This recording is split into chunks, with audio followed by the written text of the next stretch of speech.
Network is here. Oh, no punches! I'm real revolutionary right now. Support this man, Black Media. He makes sure that our stories are told.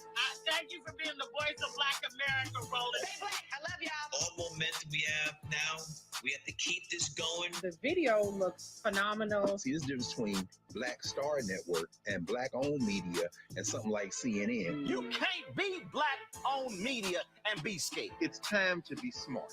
Bring your eyeballs home. You dig?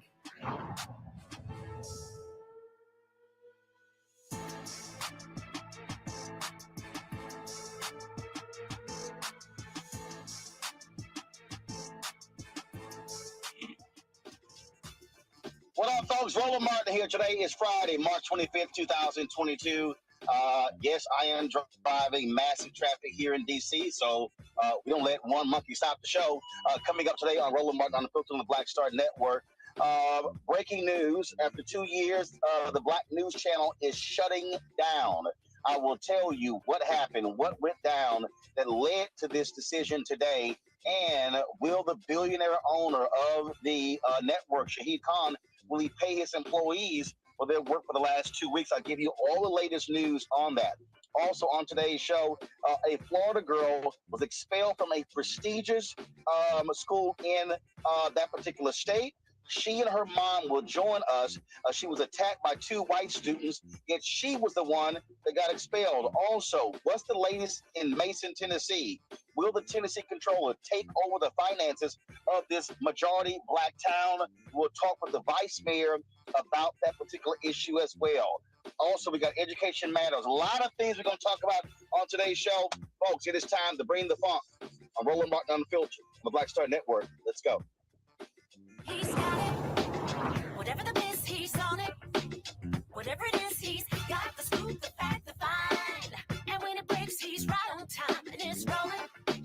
Best believe he's knowing. Putting it down from sports to news to politics. With entertainment just for kicks, he's rolling. It's on go, y'all. It's Roland Martin, yeah. Rolling with Roland now. He's funk, he's fresh, he's real, the best. You know he's Roland Martin now.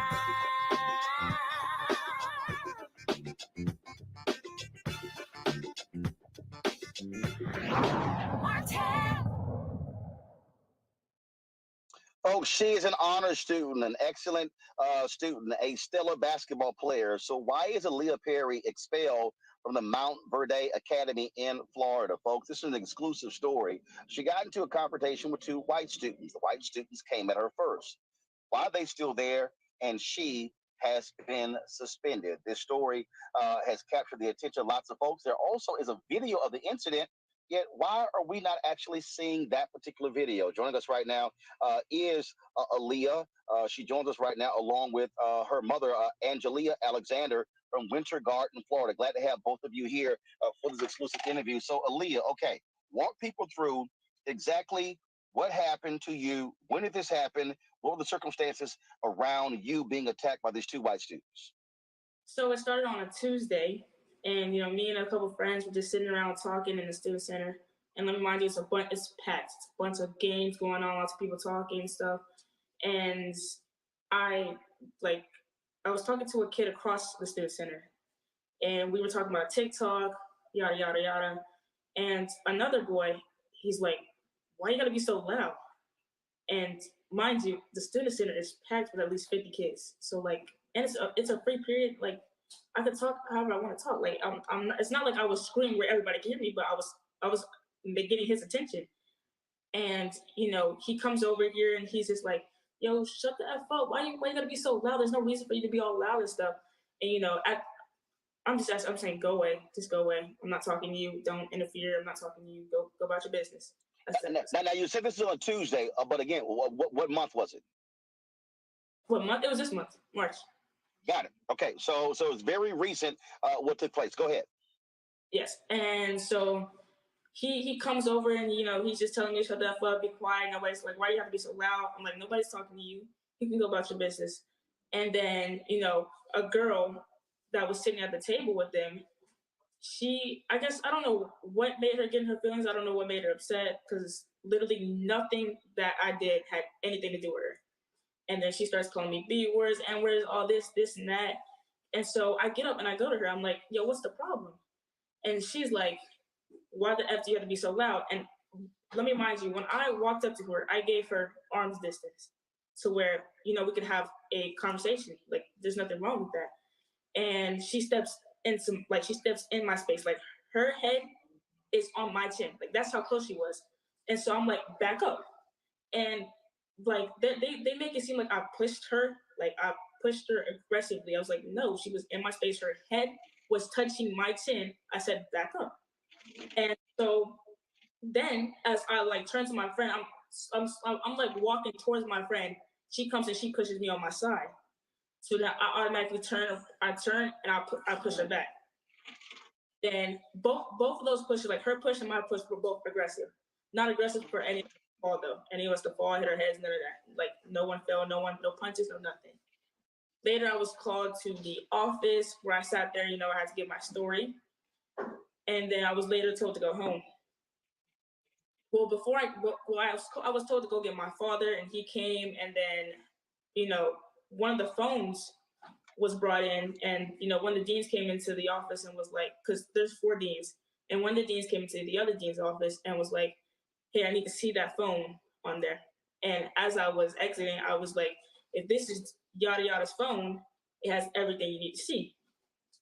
Come back the next day for the video, it's white, it's gone. Apparently she doesn't have it, nobody has it. Even though it was shared on social media, nobody has it now. And she also received hours for having that video, so who knows? So on Wednesday, I come and I have to go to a discipline committee at 12 o'clock. And so I'm sitting there, you know, I asked for a snack. I asked one of the deans for a snack, and he tells me no. Like, he just, like, if I did not ask one of the other colored deans for food, this man wouldn't have let me eat the whole day. So I then went to the colored dean and asked, can I please get a snack or something? I have my own money, I can buy it. And she let me go, and I came back. Then later I went to the DC committee that day. And, you know, before I got there, my coach was telling me, she was like, when you go in here, just own up to what you did. Like, tell them that none of this would have happened if you even walked up there. Me, I'm a kid. You know, I'm trusting my coach. That's my coach. You know, I'm thinking she has all intentions for me. Like, she wants me to be here. So I go in there, I'm sitting down, and I'm telling them it's my fault that, you know, I could have resolved the issue by not going over there. You know, I could have just walked away after she even pushed me. I could have walked away. In the meeting, the lady said, are you sure that girl pushed you? And I'm like, I'm positive the girl pushed me, because why would I push her if she didn't put her hands on me? And then we left. She said, okay, we'll watch the video. I said, okay. Then we left, and my coach was like, I don't like the way she said that. It made it seem like we were lying. And I was like, Coach, I'm not lying. Like, I have nothing to lie about. She pushed me, so I pushed her back.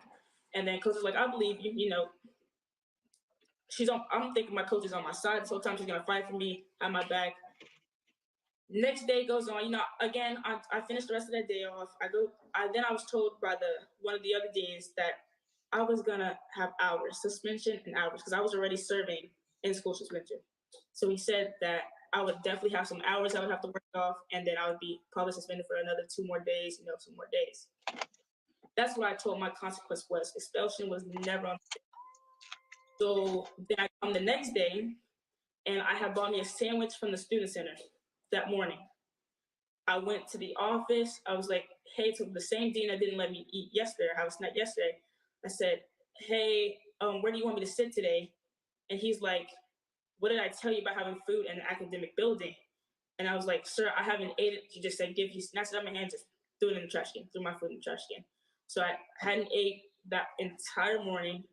Then later I was called into the head of the school's office, and I was in there for about like 2-3 hours, and they were asking me questions. And well, like he started off with the video, then he started asking me a bunch of questions.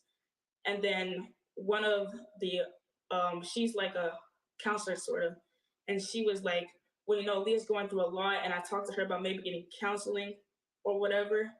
And I was like, he was like, well, why does she need counseling? And then I explained to him that my grandma had recently passed. And then he asked me, what schools have you went to? I told him I went to Orangewood and Foundation Academy. He said, those are very faith-based. I said, yes, sir. Then he tells me, well, you know, in life, when you grow up, you're realizing reality. No one gives a S. He's like, and I mind you, like, I have no parent, no coach in there, nobody else in there. It's just 5 adults asking me questions for 3 hours straight. And then he says, so what does this girl say to you that makes you want to go? So at any point, did they call you, Angelia? Did they call Aaliyah? Did they call your father? So why are they having conversations with you about this? And you as a parent, you're not involved in any way in these conversations? Right. I never got a call. When it first happened, my daughter, what she did was she hit me a text. She said, Mom, I'm in trouble. So as a mom, I'm like, oh my God, what happened? So she was like, I pushed the girl. So I'm like, okay. So then I had to call the school and say, hey, listen, let me see this video of my child pushing another child because she's not aggressive like that. I mean, I teach her to stand her ground, but not to start things. So when I go into the office, I see the video and all I see is my daughter sitting down and she get up and just whoop, run and push the kid. I'm like, well, the video's skipping. And he's like, oh, well, you know, we've been having IT issues. So I'm like, well, if the video's skipping, that's not accurate. We can't go off that video. So that was it. No call, no email. The only email I got was a Friday of spring break, 3:30 p.m. saying, we have expelled your child. And it's not up for appeal. My daughter, she's a National Honor Society student, all right? She's never been in an aggressive issue. Yeah, she's had cell phone, you know, not wearing uniform. That's just normal stuff kids get into. But when you tell me that my daughter tried to hurt somebody and you put it in an email and then you expel her and then you think I'm supposed to go withdraw her out your school to transfer these records to another school, that's going to follow her. So, no, we're not doing that. So, yeah, no one told me anything. And so that's why we're here. We're here because my baby needs justice. This is not right. When you got teachers that are calling me, telling me things, can vouch, it's not right. It's time people stand up for this school. And can I say something real quickly? Yeah, go ahead. So, you know, the main thing that I wanted at first was, you know, to be allowed to finish this year in person and go to Geico, like, because I play basketball. I'm one of the point guards on the team. So what is your classification at the school? You are a sophomore. I'm a sophomore. You're a sophomore. Okay, so this is your second year at the academy. Right. Okay, gotcha. And we're describing this is an exclusive academy. How many Black students are there? Like, what's the Black population of this academy? How many students overall at this school? There's a bunch of students in general. Yeah, what I'm saying is that this academy with 1,000 students, 2,000 students, like how large is the school? Yeah, it's about 2,000 kids. And how many Black kids go to the school? Some of our international students, and then you have most of the Black kids are athletes. Yeah, Got it. Got it. Okay, so they make this. I'm sorry. So Aaliyah, you want to go ahead and make a point? Go ahead. Oh yeah. So like at first I wanted to do this to, you know, go to school because she still gets to go to school even though she put her hands on me as well. And you know, I wanted to play basketball because, you know, I play on a national team and we're about to head to Geico. But like I don't even want to play Geico because I feel like my coach just wasn't there for me. Like that hurts. Like my coach wasn't there for me the entire time. That's crazy. So what I'm trying to understand is how do they arrive at the point of expelling her and there's no conversation with the parents? So does the school have a process when they decide to expel students? Is there some kind of system they have? Is there an appeals process? Or is it simply they make a decision, that's it, you're out? To be honest, I was told that, of course, the parents are supposed to be involved, you know, especially I've been involved when she got a cell phone issue. They told me about that. Hey, your daughter got in trouble for having a cell phone out. You notify me about that, but you don't notify me about my child getting expelled until she gets expelled. You know, even with the coach, you notify me when you have an issue with her, maybe her and her teammates going back and forth, but you never reach out to me about, this is big. My child has just gotten expelled, and you call me and tell me you didn't know about the process. She told me, oh, I didn't know about the process. What? How you not know that one of your point guards is about to get expelled? But last year, there was a student, okay, that got in trouble for bringing a boy into the girls' dorm, all right, because we've been honest, all right? And this student was allowed to finish school online and to return this year to play on the girls' basketball team. But yet, you didn't fight for my child like that. You didn't do that. Why? Because she's not, what is it? We want to know what was the difference. The tuition at this school is what, $50,000 a year? For boarders. She's a day student, so we pay $19 a year. This is the statement that they provided to us. Go ahead and pull it up, Yes. folks. It is the practice of the academy not to discuss student discipline matters, which they treat confidentially. They are noting the business of releasing disparaging information about minors. The academy realizes that she is an adolescent girl who is still maturing, learning from her mistakes and impulsive behavior.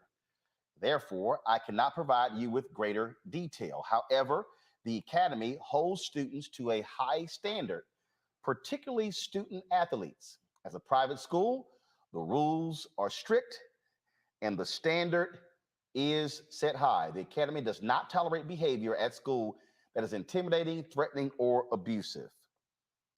The safety and security of the student community is always a high priority. I can advise you that state several facts which are simply not true.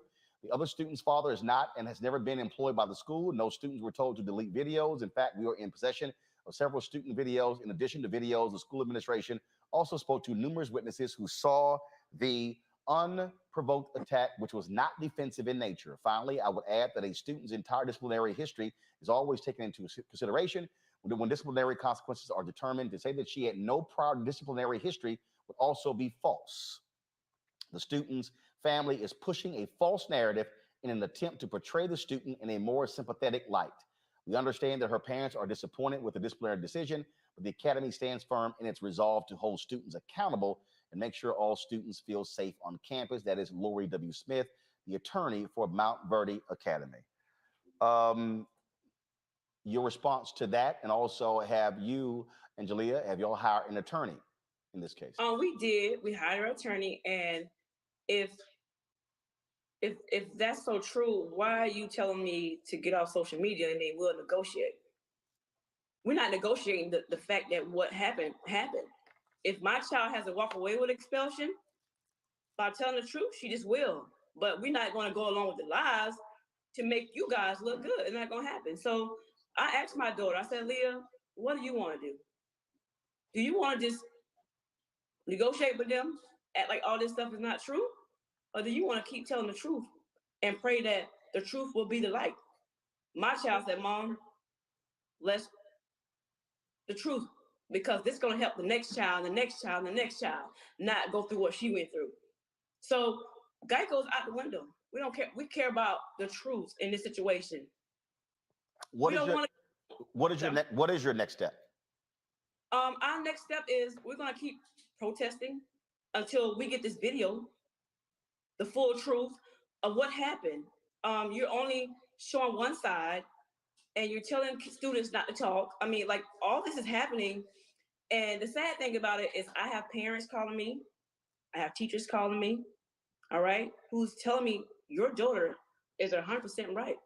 She's not telling the story, but I know she's telling the truth because my child, I teach her to tell the truth, no matter what the consequences are. So we're going to keep fighting. And to be honest, they don't deserve my child to finish school there. You know, for what? You treat her like she was nothing, garbage. Like you just threw her away. She used to get up every morning and go to work at that school. Then she went to class. Then she went to practice. She didn't get home till late nights. And this how you do her. But yet you did have a fight 2 weeks ago in front of the school. Fist fighting. A fist fight. You had. I got a teacher that's willing to. And you had a fist fight. I have a message sent by a child, like a kid who was literally witnessing it. And you didn't expel those kids. Right. But we are supposed to be quiet. Y'all just be quiet, you know, shut up, get me off social media, get us off social media, and we'll negotiate. That's not how it goes. Because my child still got to live with this. It's not right. No. So all the threatening about, they're gonna do this and gonna press charges. Your child was 18 years old. My child is a sophomore. She's 16. She's a minor. And something else I want to just add on to this is in that email he said I've had behavior issues. I've gotten in trouble for my cell phone and a polo. Please tell me what behavior issues that is. Like what? My polo and a cell phone? You have to be kidding me. And you know what? I'm gonna read this message just because I feel like it's important. It plays a big role in this. So this girl, she doesn't know me. She's in one of my classes. We never speak to each other. we did a protest earlier this morning, and this is the message she sent me. She says, "Hey, I just want to let you know that I support you. What you did today was very impactful. Don't be scared to stand up for yourself. I have been going to the school for a while, and no one has ever done what you did. Everyone is too scared to speak up, and you are very brave. Don't listen to what anyone says. There has been many fights at this school, and no one has ever gotten kicked out. So you're 100% correct with this. Everything that was on those posters are correct." It's true. It's there. And they can say, "Oh, well, you making the academy look bad." No, the racism there. Discrimination is there. They done hit it for so long. The kids they're quiet. Those kids come to my house every weekend. We talk personally. So it's there, but they're afraid to speak out. But my child gonna speak out because once again, it's gonna save the next child and the next child from going through what she went through. So no, we won't bend. All right. Aaliyah, Angelia, I appreciate both of you joining us to share your story. Certainly keep us abreast what happens next in this case. Thank you. I appreciate it. Thanks a lot. Folks, let's now turn to a story we told you about a week ago. That is the attempt by the Tennessee controller to take over Mason, Tennessee. The controller of the state complained about the finances, the controls there in Mason, Tennessee, and he demanded that city officials give up their charter. They chose not to do so. The question is he still going to take over their finances? Again, this is an issue a lot of people have been talking about. Mason, Tennessee is a majority Black town. And then this is obviously of great concern to many folks, not only because Ford announced they're building a massive facility that's going to bring thousands and thousands of jobs and millions of dollars to the state and to the region. And they're not far at all from Mason. And so let's talk about this here with the vice mayor. We had her on the show last week. She returns to chat with us, and certainly glad to have you back on the show, Vice Mayor. So where do we stand now? Has the control, so the city, as you were on last week, the city made clear that they were not going to give up their charter and allow the county to control the city. What's happening now? Does he have control of your city's finances? As of right now, it's know that it only supposed to go in effect on the 28th, which will be Monday. They supposed to come in and take over our finances. But they did come down today, the comptrollers did, to look at our numbers to see if what we were saying or what our finance team was telling them that was true. The numbers that we presented to them when we went up to meet with them. So that is what we actually waiting to see if they're going to accept the numbers. Is he going to make the change, or is things going to stay the same? So again, there's a lot of people out here commenting. They're saying that the town has been stolen, the land has been stolen. The reality is, y'all are the duly elected representatives of Mason, Tennessee. You and the other city council members are still in charge of the city. The only authority that they have is to take over the finances. And what does the state law say? How long does that last? How do y'all get it back? Walk us through that. Okay, well, as of now, we don't know how long they're gonna decide to leave it or to stay over in control of our finances. All we do know is that they are going to come in, but again, we're gonna wait and see what their decision is going to be next week, because they got the numbers, they got the paperwork, they came down, they looked at everything. So with that being said, hopefully by next week, we'll know if they're gonna do their demands. And as of right now, they don't have control.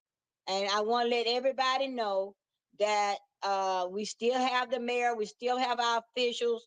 We did give up our charter, so they're not in control of the city, but they're just in control of the finances as of right now. So Jason Mumpower is the Tennessee controller. And y'all will know by Monday if they are going to take control of the city's finances. And what that means is that, I think, what is it? Any expenditure over $100, they have to approve?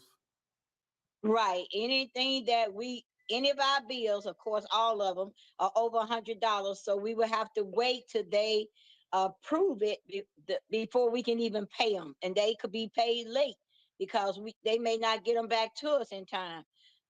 And also we still can't apply for any grants unless they approve for us to apply for grants. Gotcha.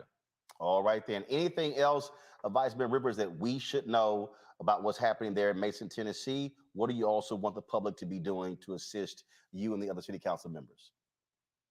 Well, we just want you to keep making noise, keep letting people know, keep supporting us, and just spread the word that we're fighting. We're gonna fight to try to keep them from doing us in worse than they already are, because where they are and the demands that he has made on our finances can cause us to go into default with our bills.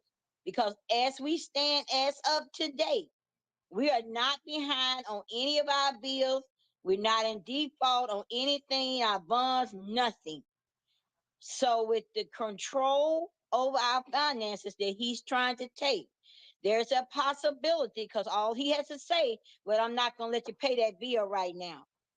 And if he make that decision, then we would go in default with everybody that we have contracts with, or we doing business with, or if we need a part for our fire department truck or our water department, we have to wait till he say that we can do it. All right, then. Vice Mayor with Virginia Rivers, Mason, Tennessee, we sure appreciate it. Thanks a lot. Thank you. All right. Want to bring up my panel right now. Glad to have them with us. Killa Bethea, communications strategist. She joins us on the panel. Michael M. Hotep, host of the African History Network. He joins us as well. Also, Chris Metzler, attorney. I see Chris there as well. Matt Manning also is joining us as well. Matt Manning, civil rights attorney as well. And so have all of them. But first of all, let me just throw this out, which I'm trying to quite understand, and y'all can talk about the first story, even the second one. This is one of those things that we talked about with the vice mayor last week, and that is, Matt, they're saying the issue they keep talking about took place long before they took over.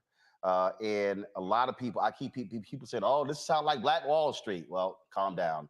That's not what this sounds like. But it is important to be asking, wait a minute, it's like you're the controller. Why are you taking this harsh of a stance all of a sudden? Particularly when the issues that undergird the Tennessee comptroller coming in started years ago and under all white people who are in control. So the first question is, why are you choosing to do it now? And the answer is that Ford is building a big plant that's going to go right through Mason, and the infrastructure there is going to give Mason a lot of money. So the question I have is, how is Tennessee trying to usurp this, and how are they going to benefit from it? Obviously, there's going to be millions of dollars. The article that I read indicates about $5.6 million in investment from Ford. So my question is, how is Tennessee trying to steal this money from the residents of Mason, and what exactly are they going to do with that? Because it's very obvious that they sat on their hands for a long time and allowed the mismanagement until it became a potential gold mine, and now they're trying to get that money. And Kelly, the folks at Ford, they've weighed in. They've said they're concerned with what's going on here. I would be concerned too, because something in the water isn't clean with this, right? If you have a history of managing your finances as a town before a predominantly Black administration comes in, and then all of a sudden, because there's Black people involved, you all of a sudden need to take that power away, that's a problem, because it doesn't say anything about the finances of the town or the status of the town. It has everything to do with you not wanting Black people in power of the town. So I would absolutely, if I were Ford, investigate into the matter as much as I could, given, the parameters that may be. But it something fishy is certainly going on. At least that's what it looks like here. Michael, this is not shocking. What I mean by that is we've seen these things happen before. In terms of where you have state takeovers, I'm familiar. I'm from Texas, where you had school district that was in Texas. Wilmer Hutchins, a black school district outside of Dallas. The North Forest Independent School District, black school district. You had major financial issues, board drama, corruption, all kind of stuff, and the state took over those school districts. So we have seen it, and a lot of the same things we're hearing in Mason, Tennessee, we heard then as well. This is a town that's barely not even 2,000 people. About 1,200. Yeah, yeah. It's like I say, it's not even 2,000. And so what you're dealing with here is you're dealing with this massive facility coming in. There's going to be a financial windfall, and so the vice mayor last week she made it clear. She's like, "Hey, we want to be able to run our city, but we're trying to clean up the mess of the previous leadership that was all white." Yeah, isn't it always African Americans got to clean up mess from white people? I mean, look at President Barack Obama came in after 2 terms of George W. Bush. Reading this story, so I've seen some different interviews with this, and thanks for covering this, Roland. This Detroit, we were taken over by the no good Governor Snyder, who was also the governor that the Flint water crisis happened under as well. We were taken over by the state, and then also we know that Detroit Public Schools was also taken over by the state under Governor Granholm, Democratic governor, who's now Secretary of Energy. So, in looking at this, it does seem very strange that all of a sudden now you have this Ford electric truck and battery manufacturing facility that will soon bring an estimated 30,000 jobs to this rural area in West Tennessee. And now you're talking about taking over the finances of the city, but they've been having problems for 20 years. Okay. So hopefully, they can fight this. And then also I'm looking at, there was some American Rescue Plan money that if I remember correctly, Roland, the American Rescue Plan money, they've been able to, it's like $227,000 they've been able to use to pay back a significant amount of the money that have been improperly borrowed over many years from its water and sewer fund. So a lot of times, one of the things, Mayor Coleman Alexander Young, when he took the oath of office January 1974, he's one of the first African-American mayors of a major city. He got blamed for a lot of things that happened under white mayors.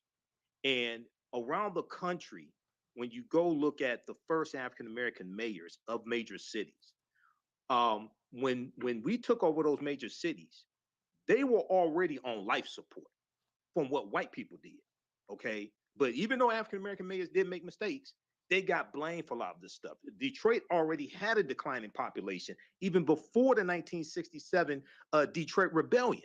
Right. Okay, white people were already fleeing the city of Detroit. So, hopefully they're able to fight this and maintain control of the finances. But this is what they do, man. They put you in receivership so they can take over your city, take over your power, etc.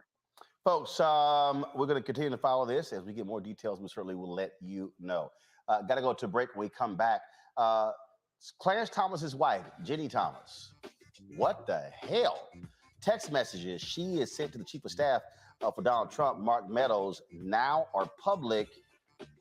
Clarence, you might want to talk. I know you never like talking to the Supreme Court, but yeah, you might want to have a few words so we can discuss what the hell are you doing? Yeah, we're going to break it down. You're watching Roland Martin Unfiltered right here on the Black Star Network.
Did you ever want to do a soap opera? I did it before, Another World. I did it years ago with Joe Morgan Freeman, called Another World. It's the funk now, but that's how I started in TV.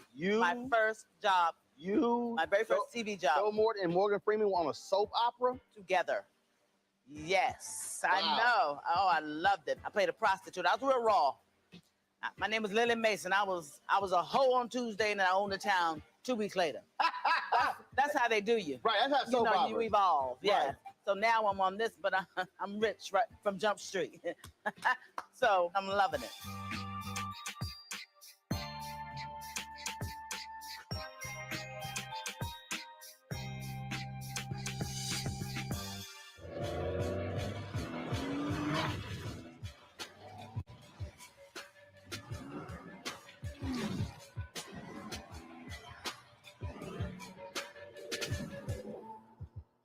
Hi, this is Essence Atkins. Hey, I'm Dion.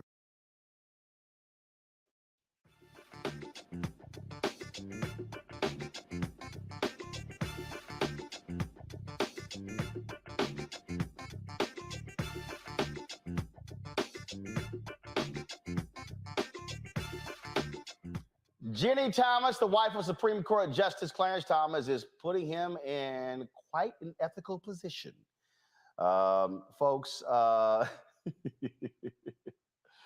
folks, the Women's March, they want Thomas impeached for text messages showing his wife, Jenny, who was pushing for then White House Chief of Staff Mark Meadows to overturn the results of the 2020 presidential election.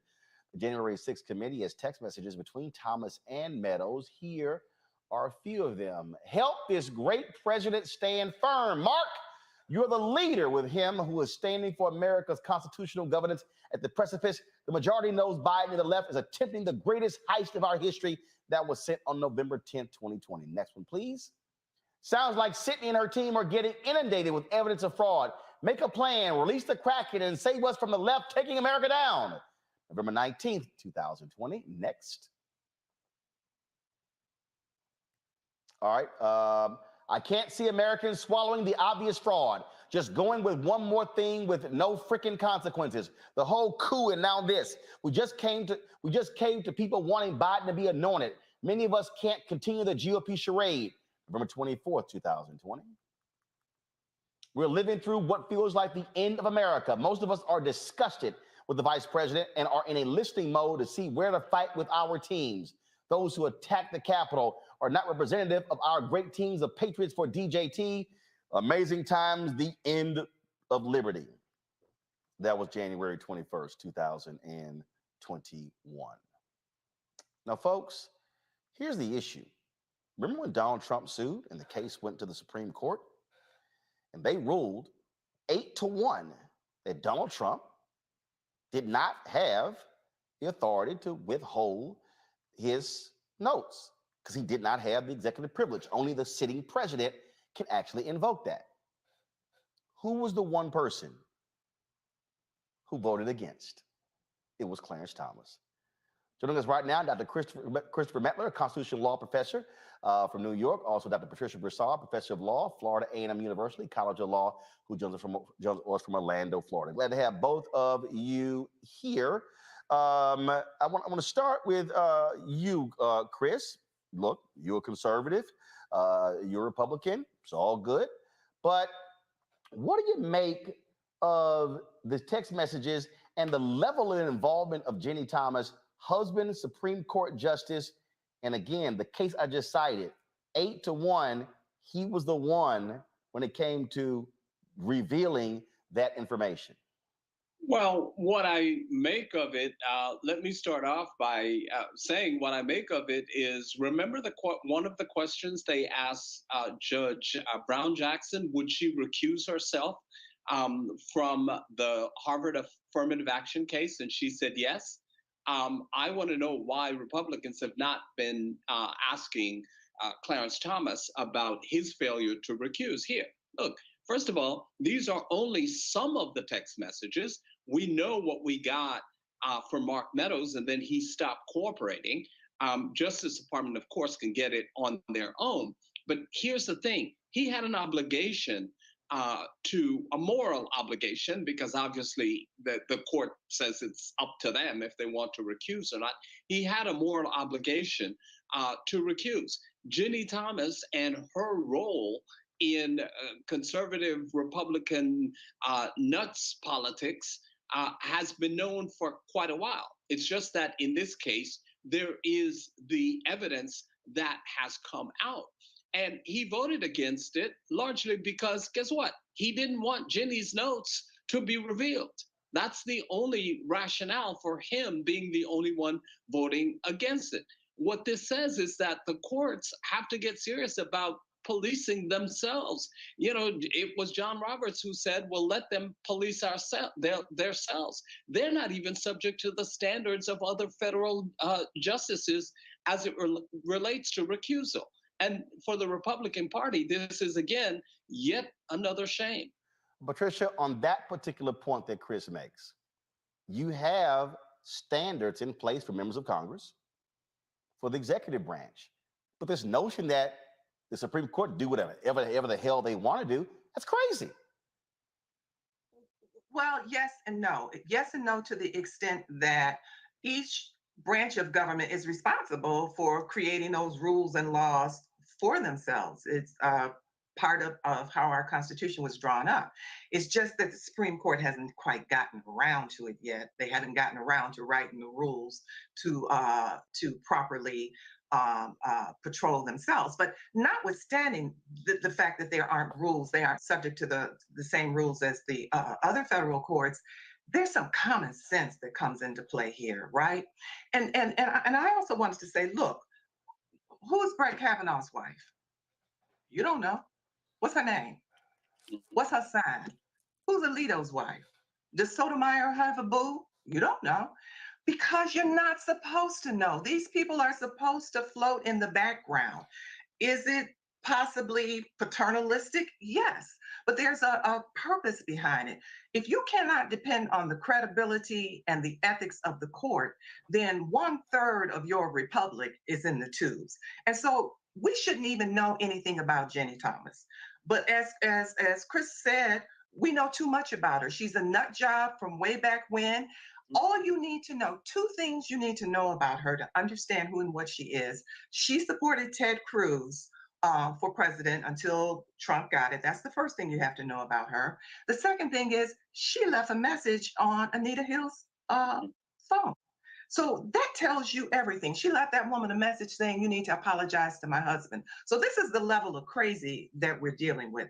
Notwithstanding that, there is an obligation, a moral obligation, and just integrity on the part of Clarence Thomas to say, I recuse myself from this case. He recused himself when there was a case, I think, against one of the schools in Virginia because his son was attending the school at the time, even though his son did not have anything to do with the case. He recognized that he was intimately involved with that subject matter, and he recused himself. So he knows the rules. He knows how the game works. He knows that for optics, if for nothing else, you recuse yourself. But he refused to do so because they had the goods. Mark Meadow got shaky and decided that he wouldn't cooperate, but not before he turned in some information. Now, my position is, if we know of 29 emails from the little bit of information he turned in, they're probably 129 at a minimum emails that were exchanged. So he knows the rules of the game. Chris, on that particular point, just a couple of weeks ago, it was Justice Clarence Thomas talking about how we need to keep politics out of the Supreme Court. You're sleeping with politics. Yeah, and as it relates to Ginny, from the very beginning, she is a daughter of the Republican Party in Virginia. And frankly, without Ginny, Clarence wouldn't be on the court. Let's be clear about the kind of power she wields in Republican politics. And so, yes, we know too much about her. We know what she does. This just brought it to life with actual text messages. But, you know, he does know better. But as it relates to Ginny, apparently he chooses to ignore it.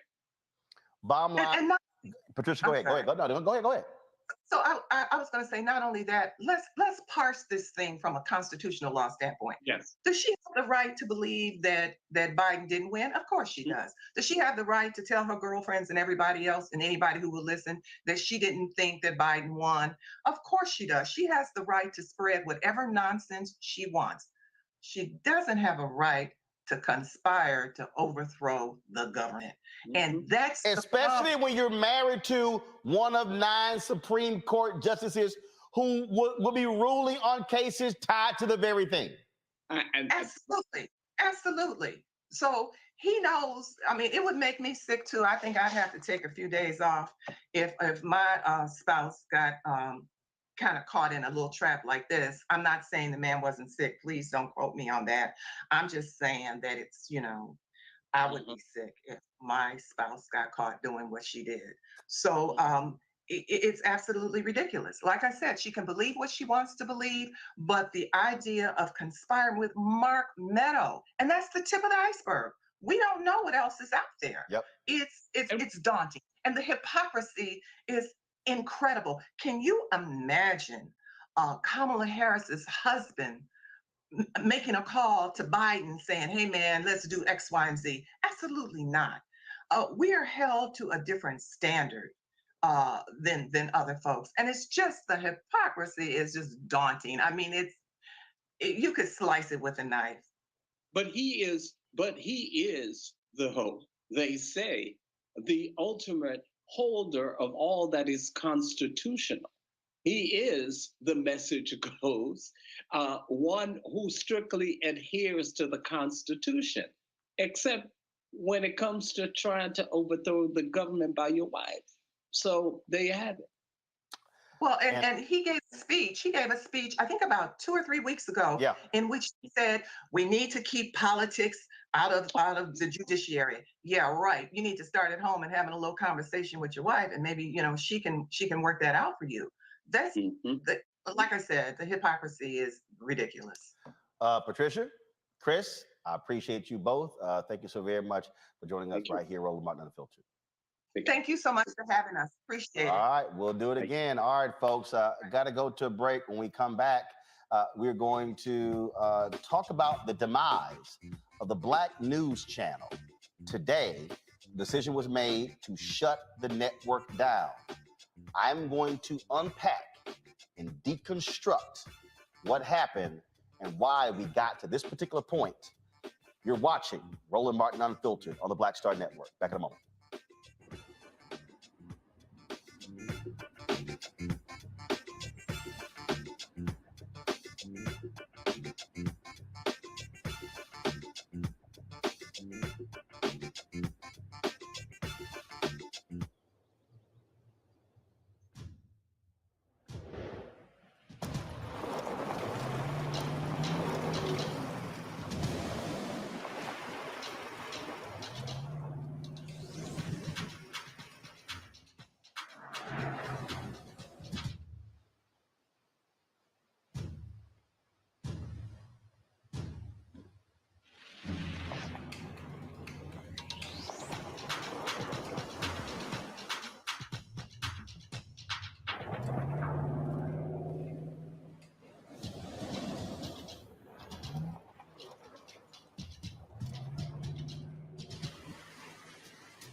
Hey fam, Patrol Grooming is a Black-owned men's grooming company that delivers on this promise every day to men everywhere. Everything we do, every product we make is designed to help you to present your best self. It's a promise they've kept since 1991 when they first introduced the Bump Patrol brand, the #1 men's product for a smooth, bump-free shave and silky skin. Millions of customers count on their exceptional skincare products, which can be found at more than 30,000 retail stores in more than 50 countries around the world. Now you can have exceptional beard and skincare products that are as unique as you. Fellas, as we prepare to head back out into the world as COVID restrictions are being lifted, it's time to get our groove back. you can visit patrolgrooming.com to order a Patrol grooming box. And do this, use the discount code, hashtag Roland30. That's hashtag ROLAND30 for a 30% discount at the checkout. We appreciate Patrol Grooming being a partner with us here at Roland Martin Unfiltered and the Black Star Network. On the next A Balanced Life, as we grind down to the end of another long winter, it's easy to slip out of balance and into the foggy doldrums. On the next A Balanced Life, ways to push through the gray days until the warm days of spring arrive. Join me, Dr. Jackie, on A Balanced Life on Black Star Network.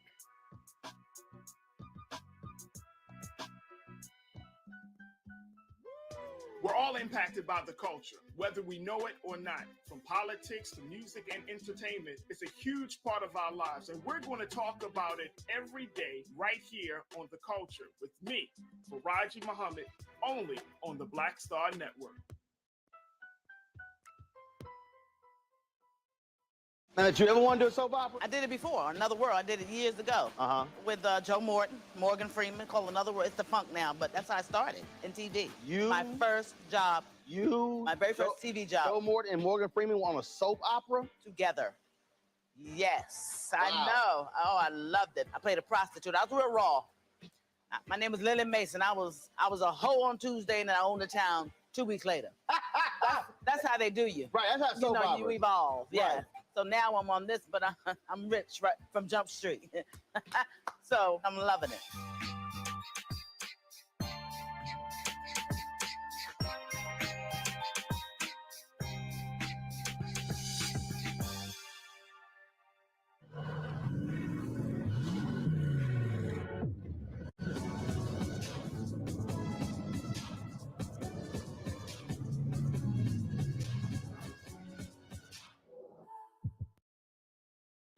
This is Judge Mathis. What's going on, everybody? It's your boy Mac Wiles, and you are watching Roland Martin Unfiltered.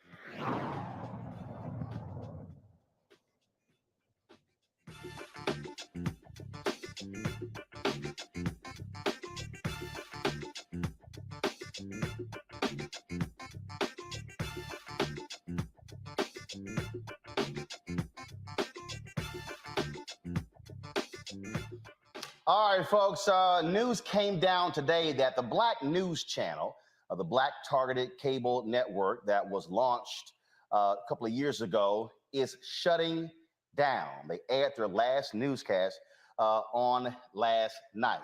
Now, knew this thing was coming because this email was sent out yesterday to all the staff with regards to pay. So pull up the email showing the pay, please. Thank you. Pull it up. Thank you. Pull it up. That email went out. BNC staff, the March 25th payroll deposit will be delayed. We sincerely apologize for any inconvenience this may cause. We are actively working to resolve this matter quickly and will advise you with an update as soon as possible. Thank you for your understanding. I got the email yesterday. A number of people were calling, people were texting, they were sending all kinds of different comments. And I said to different people, I said, I want to help y'all out. This sounds to me like you're about to get shut down. This morning, woke up, folks had not had their deposits placed, then began to make phone calls. And then I reached out to the CEO of the network, let him know that I was going to be posting something, posting that note on social media.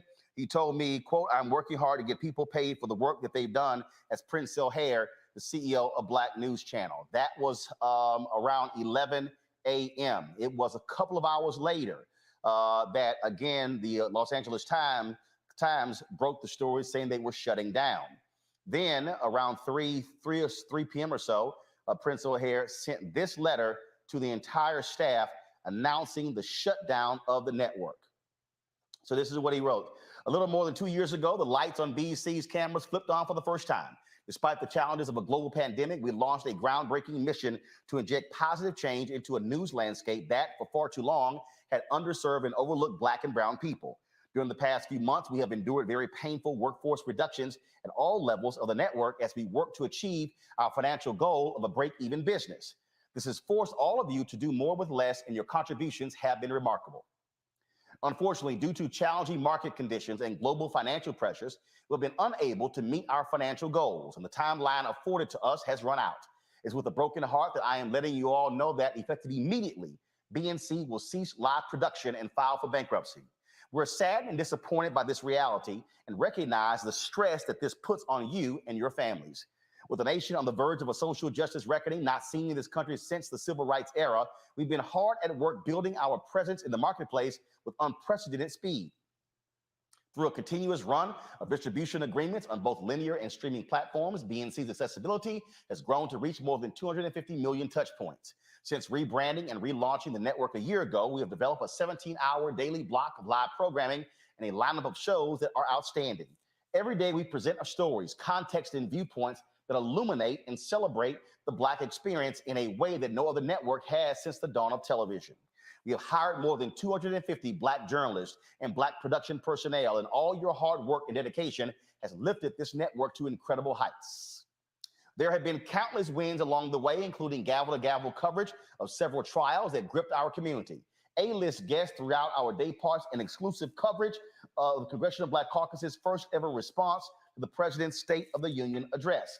Just this week, we set an all-time viewership record for the network doing wall-to-wall coverage of Judge Ketanji Brown Jackson's U.S. Supreme Court confirmation hearings. I understand that this surprising and unfortunate news will naturally generate a lot of questions surrounding next steps.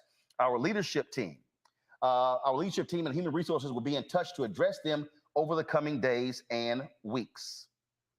Please know that I am thankful for all of your hard work and deep commitment to our mission. We have differentiated ourselves, and your achievements over the last 2 years should be an immense source of pride that you will carry throughout the rest of your careers. In the meantime, please take care of yourselves and each other, and remember that we built something great here. BNC, or something very close to it, will surely return at some point because the world needs it, and all of you have proven it can be done. Sincerely, Princell Hare. All right, folks. So let me unpack this so you can understand what went on here. BNC actually launched. They made the announcement in 2019. Former Congressman J.C. Watts, it was his vision to launch a Black news cable network. He had been trying to do this for more than a decade. And he and I communicated in March of 2018 because I asked him what was the state of it. And he said that investors were going through the process of vetting their financials. And then it was later that year, probably around December, when they actually began to close on it. Then they announced they were going to be launching. They kept having the date pushed back and pushed back. They didn't launch until really February 2020. But a major investor did come in, Shahid Khan, the Pakistani-American billionaire who is the owner of the NFL Jacksonville Jaguars.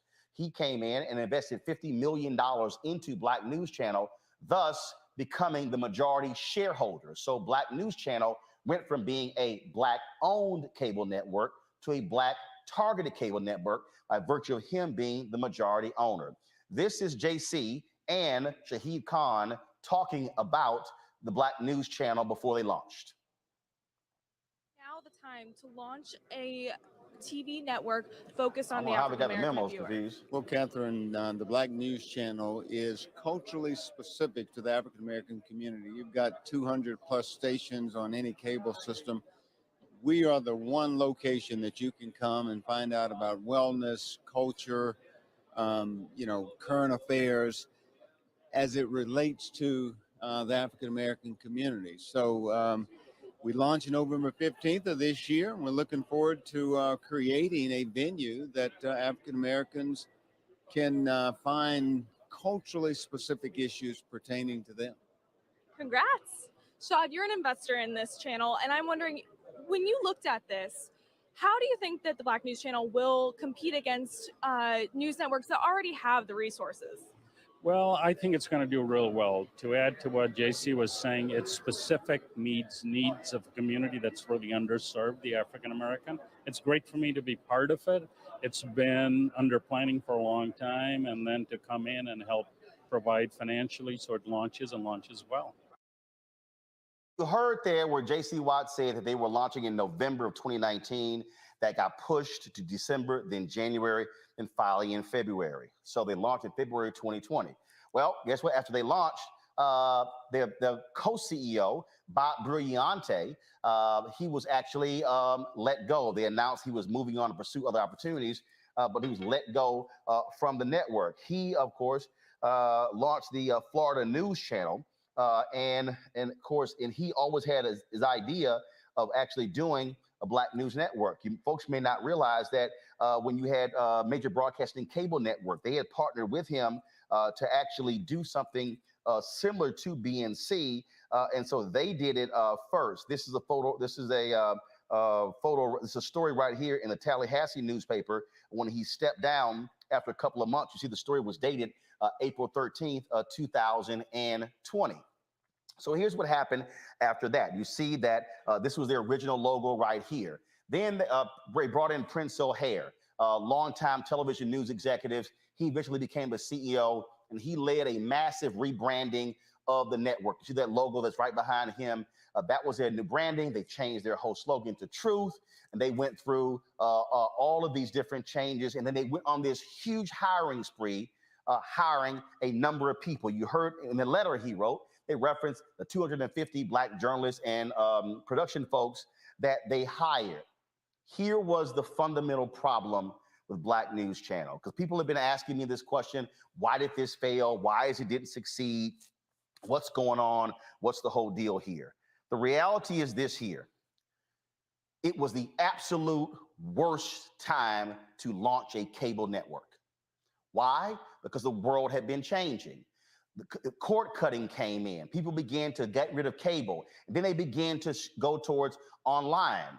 I told J.C. Watts directly, don't launch a linear network. Launch it as a digital network. I said, why? More cost effective. You can grow it faster and larger, and you're not going to be able to spend as much money. Now, why does that matter? A lot of people out there are saying, this ain't right. I mean, this man is a billionaire. He got the money. Y'all, folk who are billionaires ain't in the business of losing money. That ain't what they do. They see what's going on. If you don't see the profit potential, I'm cutting ties. My understanding, for the last 3 months, he's been struggling and not wanting to fund what's been going on. You read the letter where they had the layoffs in December. Those were not enough layoffs. They were burning too much cash. So the first mistake they made was launching a linear network. Now, I need you to understand the cable business. You know, the cable business, how it has always worked, you get paid for subscribers. So if you're in 51 million homes, you negotiate the deal where you get 2 cents, 3 cents, 5 cents, a dime, a quarter. You look at $1. The most expensive folks in terms of on cable networks have long been ESPN, Fox News, because the amount of money they get per cable subscriber. So if you have cable television right now, when you look at your bill, you look at how much money in your bill, a significant portion, the largest portion of your bill right now is going to Fox News and ESPN. That's why people start cutting cable. They said cable bills got too high, spending $100, $150, $200 for cable. They said that's enough. The problem for Black News Channel, they were not getting subscription fees. So they were a 100% ad-supported cable network. Well, folks, that subscription fee is a revenue line. That means that you're airing on the network hoping folks are watching. You need to have high numbers so you can actually get advertising. When you don't have high numbers in cable, you get what is called bottom of the barrel advertising, which is direct marketing. What's direct marketing? That's when you're sitting, seeing those commercials with a 1-800 number attached to it, and it's Joe Namath doing some kind of insurance pitch, or Jimmy J.J. Walker. That's direct marketing, folks. Those are the commercials that you're seeing. Those commercials, you get money, it's low amount of money. So those were the majority of the advertisers that were on the network. They were only averaging, a few months ago, 4,000 viewers in an hour. Now, the numbers begin to improve, begin to go up around 10,000 this week because of the confirmation hearings is their best ever numbers, their best ever numbers. And so, well, guess what? It got cut. Now, you're watching and you might be saying, wait a minute, this guy, Shahid Khan, he put in $50 million. My goodness, how in the world is it they somehow could not solve this thing and figure it out? Let me unpack that as well, folks. I need y'all to understand the economics. There's a whole bunch of people been tweeting me all day. I don't understand why this couldn't work. I don't know, why couldn't some black celebrities get together and buy it? Why couldn't Byron Allen buy it? Y'all, if a billionaire Shahid Khan cut ties, why in the hell would Byron Allen or somebody else do it? Now, I was told that Byron Allen did offer $30 million to buy the network. Khan did not accept that. He wanted $100 million. Why? He'd already put in $50 million. But even at $30 million, really didn't make any sense because Byron could simply take that money and put 10 or 15 million in his Griot channel and the Griot website, build up their news side, and you don't have to assume all the debt from the Black News Channel. Second thing is you were not big enough from a marketing standpoint. A lot of people said, I never heard of the Black News Channel. You didn't see billboards and commercial and digital ads. You didn't see a major social media presence. That costs money. So let me tell y'all what went on. Now, I did have some negotiations with them. When Bob Brilliante was co-CEO of the network, they approached me about hosting a show on the Black News Channel. We met here, did a conference call, we met here in DC. This is a true story, y'all. I've never told this publicly. People who know me personally, I've discussed this offline. They met with me and they wanted me to host a primetime show, 30 minutes, which first of all made no sense whatsoever. You don't host a 30-minute damn show, you do the whole hour. It's a 24-hour network. If you do a 30-minute show, you got to put another 30-minute show behind it. But that made no sense. So they wanted me to host a 30-minute show, and they were going to have Larry Elder follow me, and they offered me $85,000 to host a 30-minute show. And then they wanted me to also utilize my social media, promote the network. I said, I'm not even responding to that offer. I'm sorry. I made $85,000 running Tom Jonas' website, blackamericaweb.com in 2001. Do you actually think after what I've accomplished over the next 18 years, I'm going to take $85,000? Hell no. So I told them I'm not taking that offer. And so I said, if y'all want to be serious, y'all come back and holler at me. So they never did. Princell came in. They never called as well. And I was fine. I told them we're just fine here at Roland Martin Unfiltered, the Black Star Network. My employees have always gotten paid on time, never been late, not even 1 minute. And we've been in the black since the 14th month we've been in operation. So we're good. So they spend all of this money here beyond going linear. And then you talking about not going digital. When Princell came in, I know Princell very well, years in the National Association of Black Journalists, but he made some fatal mistakes. The biggest mistake, he hired way too many people at high salaries, and that caused them to have way too much money going out of the door and not coming into the company. You simply have to be able to control your expenses when it comes to your revenue. Otherwise, you're going to be DOA. Now, let me show y'all something I need y'all to understand when we talk about the business of the business. Because, see, too many of y'all, I've seen y'all tweets and y'all comments. Y'all get enamored with the content. Let me explain something to y'all. The content don't mean nothing if ain't nobody watching. The content don't mean nothing if ain't nobody buying. Now, y'all need to understand, I was one of the first folks to work for TV One. In fact, what y'all may not realize is when Jonathan Rogers met with Alfred Liggins at the cable show in New Orleans to talk about launching TV One, Jonathan had drinks with me before he had drinks with Alfred. I walked him over to his meeting with Alfred. When Jonathan closed the deal to become the first CEO of TV One, I got the phone call. TV One's name hadn't even been decided yet. And Jonathan said, your voice is needed. I'm going to bring you on, but I need some time to do so. So let me explain to y'all something. This is how much Jonathan Rogers had to build TV One in the first 4 years. $130 million. I'm right here on my iPad. He had $130 million to spend to build TV One over the first 4 years. Okay? $130 million. Now, y'all heard what I said. How much was the investment of Khan? Now, you also had other investors. So probably the total investment for Black News Channel was likely this, $60 million. $60 million. Now, you go, wait a minute, hold up. 60 million, which means if you got a 5-year plan, bro, this is real simple. The only thing you could spend per year is that $10 million. That's not what happened. They hired all these people. They had crews all around the country. They brought in a number of high-paid hosts, high-paid executive producers. And I understand why Prince Hill wanted to do that, because you wanted to have a strong look and you wanted to compete. But let me explain something to you, folks. Competing means nothing if you don't exist. You can look good for a short while, but it means nothing if you go out of business. Now, you might ask, well, why does that, have we heard that before? Yep. Y'all ever heard of something called New TV? New Urban Entertainment TV? Yeah, you may not remember that. New Urban Entertainment TV was a Black cable network that came out in the early 2000s. Go to my pad, please. This is a story from Multi-Channel News. They survived about 3 years. They were really operational for 2 years. You had Dennis Brownlee was the founder.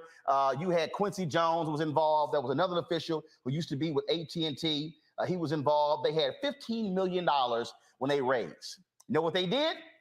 Launched a news show. They covered Tom Joyner's wedding to Donna Richardson Joyner. Had all this sort of content. Here was the problem. Go back to the article. Here was the problem. They were in only 2 million households. They were spending money. Wasn't nobody watching. Y'all, guess who was one of the investors in New TV? Radio One. That's what led Alfred Liggins to say, hey, we should launch our own network. So what people need to understand is, if you do not get it, you're not getting subscription fees. You're DOA, which means you better control your cost to ensure that you're going to be able to survive. If you do not survive, then you are dead. They simply had too many people. They were doing live shots from different places that made no sense whatsoever. You have to maximize your expenses and maximize your revenue. They had too much money going out of the door, not enough money going in. You can look great, but no advertiser is going to give you money, no real advertiser, if you only have 4,000 people watching. The other thing is they didn't have deep pockets. Let me explain something to y'all. Let me pull this up so y'all can understand. Brian Roberts, who is the CEO of Comcast, said point blank on a conference call the other day that Peacock, y'all know Peacock, right? The network that NBC launched. Do y'all know, don't show it yet, but do y'all understand how much money Peacock lost last year? Go to my iPad. Last year, Peacock, the new streaming network of NBC, lost $1.7 billion in 2021. $1.7 billion. Y'all, in the same article, he said, come right here, go back. For 2022, Comcast expects Peacock losses to total about $2.5 billion as its investment in content doubles. Now, you're watching and you're like, whoa, hold up. Y'all lost $1.7 billion last year, and y'all gonna lose $2.5 billion this year? Y'all, they publicly traded. They market cap exceeds $100 billion. They say we can absorb the losses now because what we're actually trying to build towards. Black News Channel had one billionaire who put in 50 million. This is something you need to understand. You cannot keep up with the Joneses. They were trying to do CNN and MSNBC type news. You can't compete against people who are making, in the case of MSNBC, 700 million in profit. CNN is making $1 billion in profit. Fox News is making 1.5 billion in profit. Now, some of y'all are watching me right now, and y'all are sitting here saying, oh, Roland, I feel you, but, you in competition, you hating. No, let me further unpack this for y'all who are watching. My first paid job was at the Houston Defender, Black-owned newspaper. I wrote for the Dallas Weekly, the Dallas Examiner, Black-owned newspaper. I was the managing editor of the Dallas Weekly, Black-owned newspaper. I was managing editor of the Houston Defender, Black-owned newspaper. I was the editor of Tom Joyner's website, blackamericaweb.com, Black-owned website. I was a news editor of Savoy Magazine, run by Vanguard Media, Black-owned magazine. Then later became the executive editor and later general manager of the Chicago Defender, Black-owned newspaper. I produced the election special for a major broadcasting cable network, Black-owned. 13 years at TV One, Black-owned. 11 years, Tom Joyner Morning Show, Black-owned. I'm trying to explain to you the business of the business. This is something that I used to say, and as a matter of fact, I freaked out Alfred Liggins when he said this at TCA when we launched launched News One Now. We were the Television Press Critics Tour in California. And I said to all the press critics, they said, Roland, you're launching this morning show on TV One. How are you going to compete with Good Morning America and the other morning shows? And I said, I'm not. They go, I'm sorry, what do you mean? I said, I'm not. I can't compete with them. The Today Show car budget is bigger than my budget. I said, but here's something that the Today Show cannot do. They cannot out-black me. They said, whoa. And even Alfred went, whoa, I've never heard that. I said, well, you're hearing it now. When I ran the Chicago Defender, I couldn't compete with the Chicago Tribune and Chicago Sun-Times. Couldn't. They had way more money and resources. But they couldn't out-black me. See, what out-black me means is, when there's a news story, you can't out-black me. I'm going to lock and load on that story. So you might ask, well, Roland, what should a Black news channel have done? First and foremost, you should not have had programming running from 10 a.m. to 7 p.m. that was live. It's a total waste of money because, frankly, nobody was watching. It's a waste of resources. Your focus should have been solely on building your primetime hours, 7 p.m. to 11. That's 4 shows. That's 4 hours. You then run those shows 2 more times in the 24-hour period. That means that those 4 shows now take up 12 hours of your 24-hour block. What you then do is take advantage of free content such as congressional hearings, which you're allowed to use by fair use, even though C-SPAN shows them, because the cable contract says they have to provide that free to anybody who wants to use it. You also go acquire very inexpensive documentaries, and you put together a programming schedule, and you methodically build your network by watching your dollars.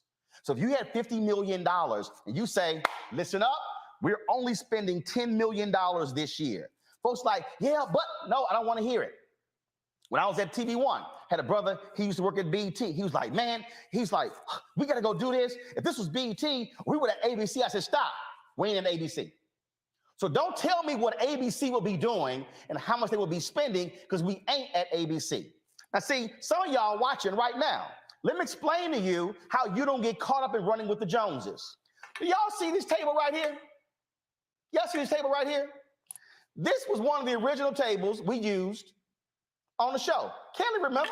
She used to come into the studio. This was one of the tables she would sit behind. The black chair I sit in, this was our set. We had 4 of these tables and 4 chairs. You know why? We couldn't afford no damn set. I wasn't stupid. I wasn't spending a crazy amount of money. So you know what I did? I waited. Did I want a news desk? Yes. Could I afford a news desk? No. So what happened by the second year? Take the shot, Henry. We bought this. It cost us $8,000. We couldn't afford it in the first year. Hello. Come back. We're now in a new studio, 5,200 square feet, 5 different sets. I couldn't afford that. I couldn't afford the robotic cameras, But we methodically built. That's what Black News Channel did not do. They did not conserve their resources to methodically build. They tried to grow too fast. Pull up the letter that Princell wrote. And he said it in the letter. Go to page 2 and then page 3. The letter from Princell. He said it. We grew at a remarkable, what does it say? We've been hard at work building our presence in the marketplace with unprecedented speed. You spent too much money, Princell. You did. Khan is a businessman. He was not going to put another $25 million into a venture that was going to keep losing money. Now, a lot of people were talking about, there was a whole lot of issues in terms of what were they going to do. People have not been getting paid because today was payday. Before I came on the air, I got a phone call that they did get him to verbally commit to pay all of the employees through today's pay period, which meant for the folks who ran the last 2 weeks, they're going to get paid. This tweet by Mark Lamont Hill was posted before that happened. This tweet went up. Go ahead and show it. This tweet here went up. You see at 4:47 p.m. That Khan was refusing to give people their paychecks today. Hundreds of employees, many of whom already took significant pay cuts, are now being denied money they've already worked for. Khan, a billionaire, simply says he doesn't want to pay it. That was at 4:47 p.m. I got the phone call, y'all, at 6 p.m. that Khan agreed to actually pay the employees. So that is happening. What I need people to, I'm going to close this way, what I need people to understand, because somebody asked me, well, how's Univision and Telemundo successful? First and foremost, Univision ain't an American network. Univision is seen throughout the entire Spanish-speaking world. Telemundo, same thing. You cannot make the comparison. I need folks to understand that also how you build a network, you have to be able to manage your finances and understand how to grow it. Even though people think you're going to get millions of people watching a show, that's not it. On an absolutely fantastic, unbelievable, crazy day, we would have 130,000 total people watching News One now. 130,000. I don't think we ever hit total 150,000 viewers. We were in 58 million homes, y'all. We had 52 Radio 1 stations promoting TV One. The marketplace that you are in changes. It dictates how you're able to grow. So I'm just going to put this in context so you can understand, folks, again here. Because again, remember, y'all, I did it. I just want everybody to understand. You looking at the only, outside of BNC, before BNC launched, you're looking at the only African-American who hosted for 4 years a Sunday morning show on TV One. Was it live? No. We taped it on Friday. Why? It was cheaper and more cost-effective. You're looking at, before BNC, the only Black person who had a daily morning show on a Black-owned network for 4 years.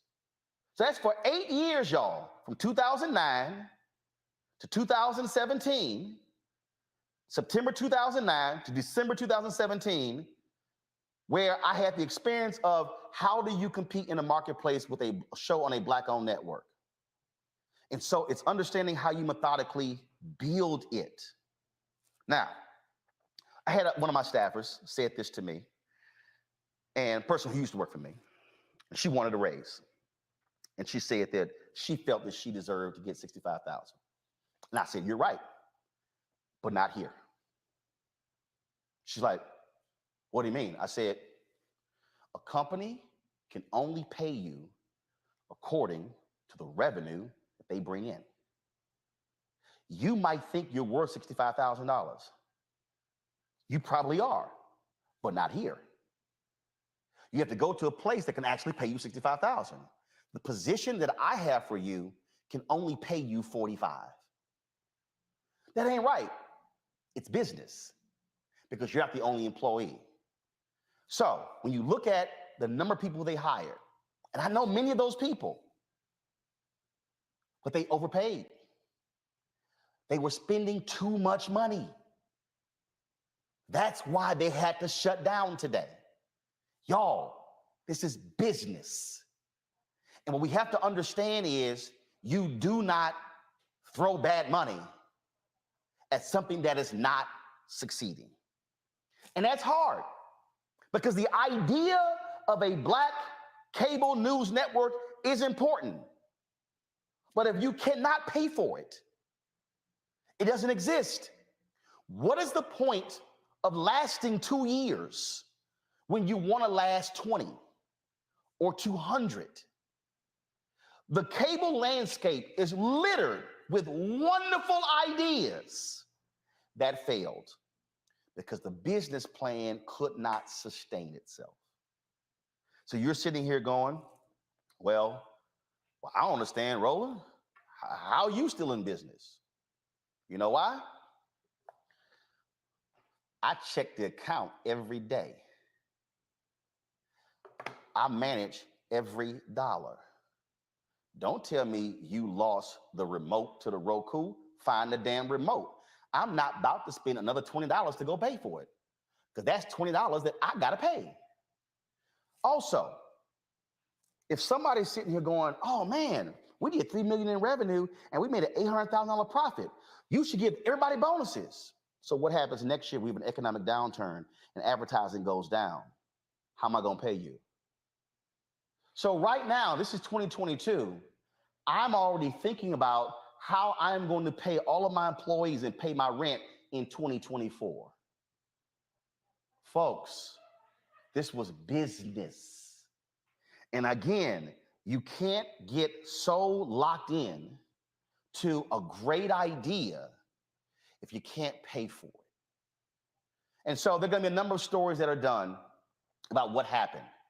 And by the way, TV One, we get $130 million. Diddy's Revolt, they had $65 million. And one reason they struggled in this first several years, they were undercapitalized. Diddy wrote his letter talking about that in the whole Byron Allen lawsuit, where he talked about also they didn't have the distribution. What came with distribution? Sub fees. So folks, this is the business of the business. And so there are people without jobs. Lots of talent out there. There's still opportunity.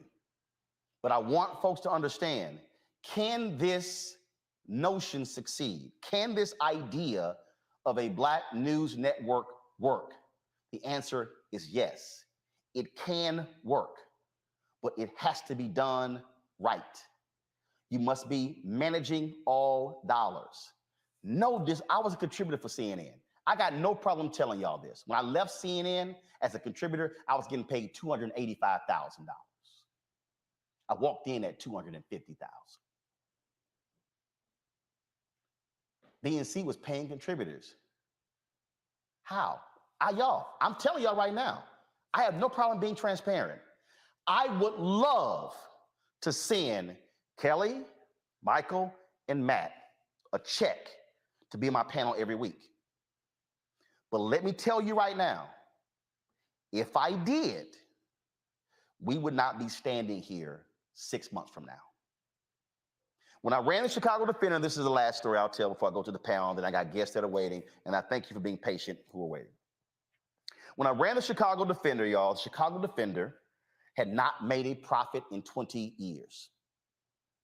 They had lost money for 20 consecutive years.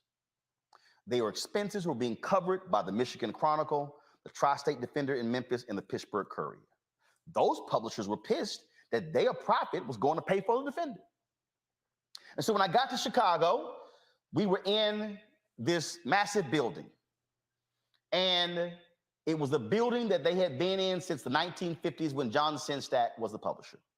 It was the building that we were in when we became a daily newspaper. And all of these black people in Chicago were going, man, we've got to save the building. This is a historic building. Do you know what it means? You had a black historian, he just passed, his name escapes me right now. He just died. And he did an interview in front of the Defender. He was tearing me to shreds because I was talking about moving the Chicago Defender out of that building somewhere else. I listened to him. And I said, if we had to refurbish the building, y'all, we were only using 10% of the building. If we had to refurbish the building, it would cost $7 to $9 million to refurbish the building. The entire company wasn't worth $7 million. So I said, y'all got to make a decision, Chicago, Black Chicago. Y'all want to save the paper or save the building? You got to pick. Yes, I moved the paper to a new building to save it. We lost money my first year, made a $100,000 profit my second year, made a $400,000 profit my third year. That's business. Black-owned media can be successful, but it's also about building it. Like News Channel was Black targeted. But now y'all understand, I hope, why y'all hear me talking about Black-owned advertising. Why y'all hear me talking about why we should get our fair share of the $1 billion the federal government spends every year on advertising. Now I hope you understand why I fight so hard to get our fair share of the $322 billion being spent every single year on advertising that Black-owned media gets 0.5 to 1%. Folks, can there be a Black-owned media network that is thriving and successful? Yes. Are we trying to build it at the Black Star Network? Yes. But do understand, I will not try to act like I'm at the Palm restaurant when all I got is Golden Corral money. You know what I'm gonna do? I'm gonna take my behind to the Golden Corral and go enjoy that meal. And then one day I'm gonna tell my staff, I'm gonna take all y'all out to dinner at the Palm restaurant. What we not gonna do is go to the Palm restaurant today and then I'm telling y'all how great it was when we were together because ain't nobody having any jobs. This is business. And people are hurting and I totally get it. But the bottom line is there were some strategic mistakes made by the folks at Black News Channel that led to today's decision. Let's hope others don't make the same mistake. My next guest, hold on one second. I do want folks to go right ahead and weigh in. I'll start with you, Michael Imhotep. Well, Roland, first of all, you just gave what we call in business school, we would call these case studies. You just gave a case study on an African-American media company, okay? African-American targeted media company. So that was fantastic what you just broke down. And, you know, I watched the Black News Channel. I know a lot of the people on there. And I think it was last Friday on your show, I talked about how your YouTube views are much greater than their YouTube views. So that was something I was noticing, and there was a disconnect. And then I'm looking at the content. They had good content, but I'm looking at the low YouTube views for most of their videos. Most videos don't get more than probably 2,000 views. Most of their videos. Then also, I remember it was some months ago, it talked about how out of 124 cable stations, they were like second from last, something like that. Yeah, so, second from last. They were tied with one of Byron Allen's cable networks. I think one of his cable networks. They were averaging 4,000 viewers in prime time.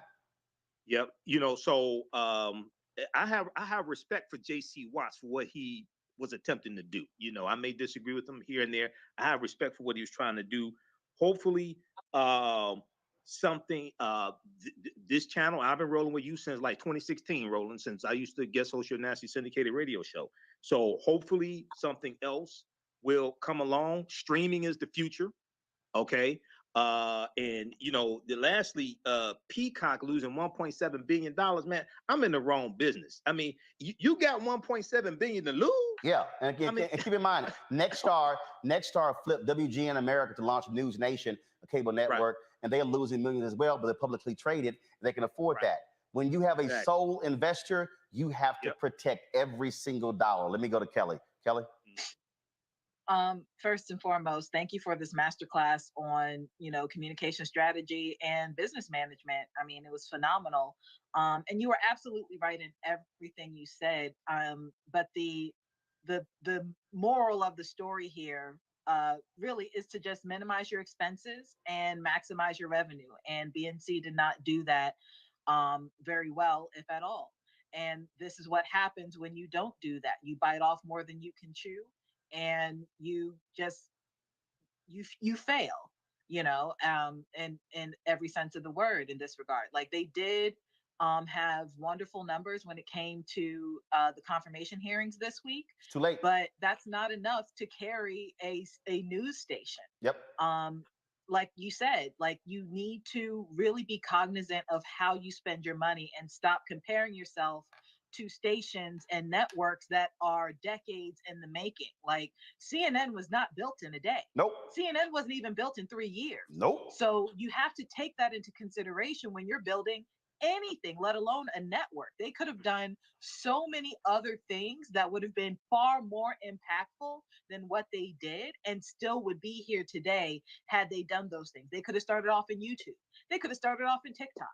They could have started not in the middle of a pandemic, And actually, you know what? No. See, here's where again, I totally hear what you just said. And again, to my next guest, seriously, I'm sorry, but I got to say this here. I'm just going to be perfectly honest with you. We were averaging around $25,000 a month on YouTube in 2020. And then, in 2019. 2020 hit January to April of 2020. We were averaging anywhere from 18,000 to 25,000. May hit, we hit 78,000. June hit, we hit 85,000. July hit, we hit 88,000. August hit, we hit 95,000. 90,000 in September, 90,000 in October, 95,000 in November, 103,000 in December. That was during COVID. I had cut my staff by 20%. I cut my salary by 75% on April 4th, 2020. I restored 10% of the staff salary in July. I restored the second 10% in August. During COVID, our numbers exploded. But again, and I did not lay off one person, but it was managing your expectations and managing your expenses that allowed me to restore everybody's salary 3 months later, and allow us to be able to thrive. And the success financially in 2020 paved the way for us to do $3 million in revenue in 2021. 2021, after the election, our numbers went down on YouTube, but our CPM went up because our time spent watching went up. So just so people understand. And again, we understand when I call it a deconstruction and masterclass. Some of y'all need to understand, because see, all my haters out there, I had to smack them with this here. In 2021, we did 93 million views on YouTube, 92.4 million, 13,677,000 watch hours, 1.27 billion impressions reach, views from the impressions, 56.6 million. On Facebook, we have 313 million video views, 163 second views, 166.9 minute views. We reached 58.5 million people. Again, you have to manage your expectations, and where you want to be year 5, you can't do it in year 1. You got to wait for year 5. But final comment, Kelly, then I'm going to Matt, and then I go to break, then I'm going to my guest. Thank you for being patient. Go ahead.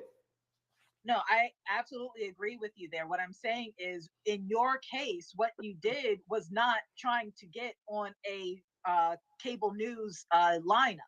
You know what I'm saying? So, like, what if they had done what you did in regards to a YouTube streaming format? Then again, like I said, maybe the outcome would have been different and a lot more positive than it is now. Yep. When I say like start in the middle of a pandemic, they started in the middle of a pandemic when it was oversaturated in the cable space already. Yeah. So that was my point. But Should have been, if they had gone digital, it would have worked. Matt.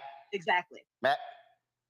I don't know much about media, and I think you've covered, and Kelly and Michael have covered it more than sufficiently. All I'll say is that I hope that this has an opportunity, rather, for the Black Star Network to expand even further, because a number of the people who were on the Black News channel were great personalities and continue to give stories to our people. So I'm hoping that you, being an astute businessman, can find a way to include some of those people in your network, which is doing a very necessary service of keeping our community abreast of what's going on. Well, this is very simple, folks, and I'm just going to tell you right now. When I ask y'all to stand with us on this, is important.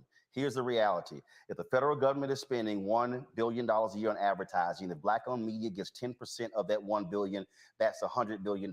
If we get 2% of that 10%, $100 million, it comes out to be $2 million. Now, you got some people out there who are saying, "Oh, there you go, get money from the federal government." Yeah, white media get money from the federal government on advertising. Why in the hell shouldn't we? Plus, it's taxpayer money, you simpletons.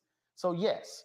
And if it's $322 billion that's being spent every year on advertising, Black-owned media should be getting 10% of $322 billion. How much is that? That is $32.2 billion. Do y'all understand that? That's $32.2 billion that Black-owned media would be getting. If we got 2% of the $32.2 billion, guess what? We could actually have a newsroom of 250 people that Black News Channel had, and will be in the black. That's why you have to understand, when I'm breaking this thing down to you, I need all of y'all standing with me and letting every company and ad agency know you better do right by Black-owned media, or we're going to stop buying y'all products. Y'all, this is how we succeed.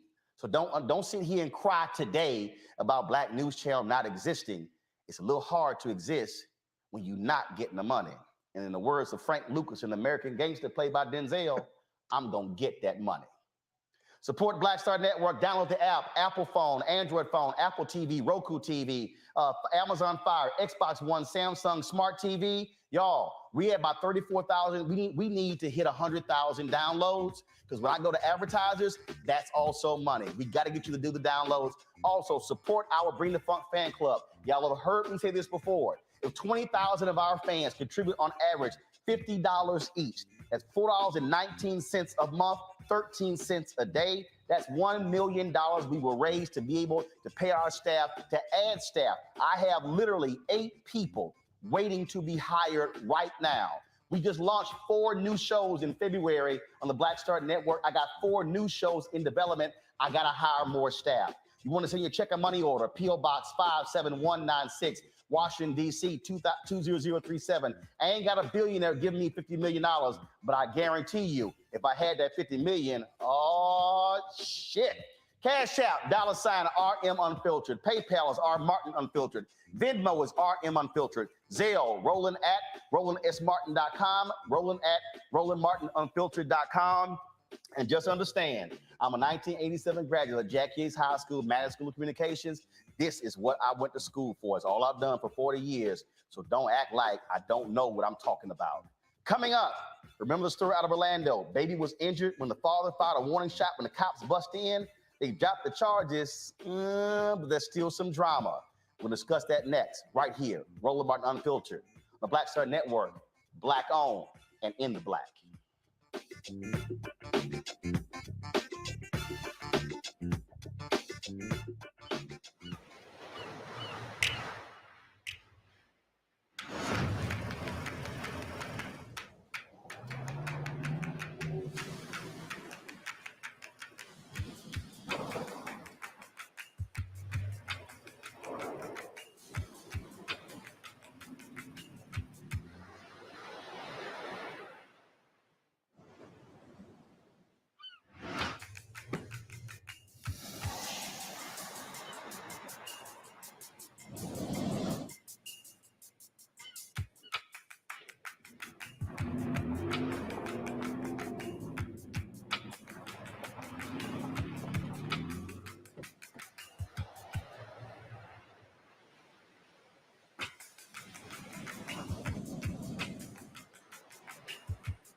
Hi, everybody. This is Jonathan Nelson. Hi, this is Cheryl Lee Ralph, and you are watching Roland Martin Unfiltered.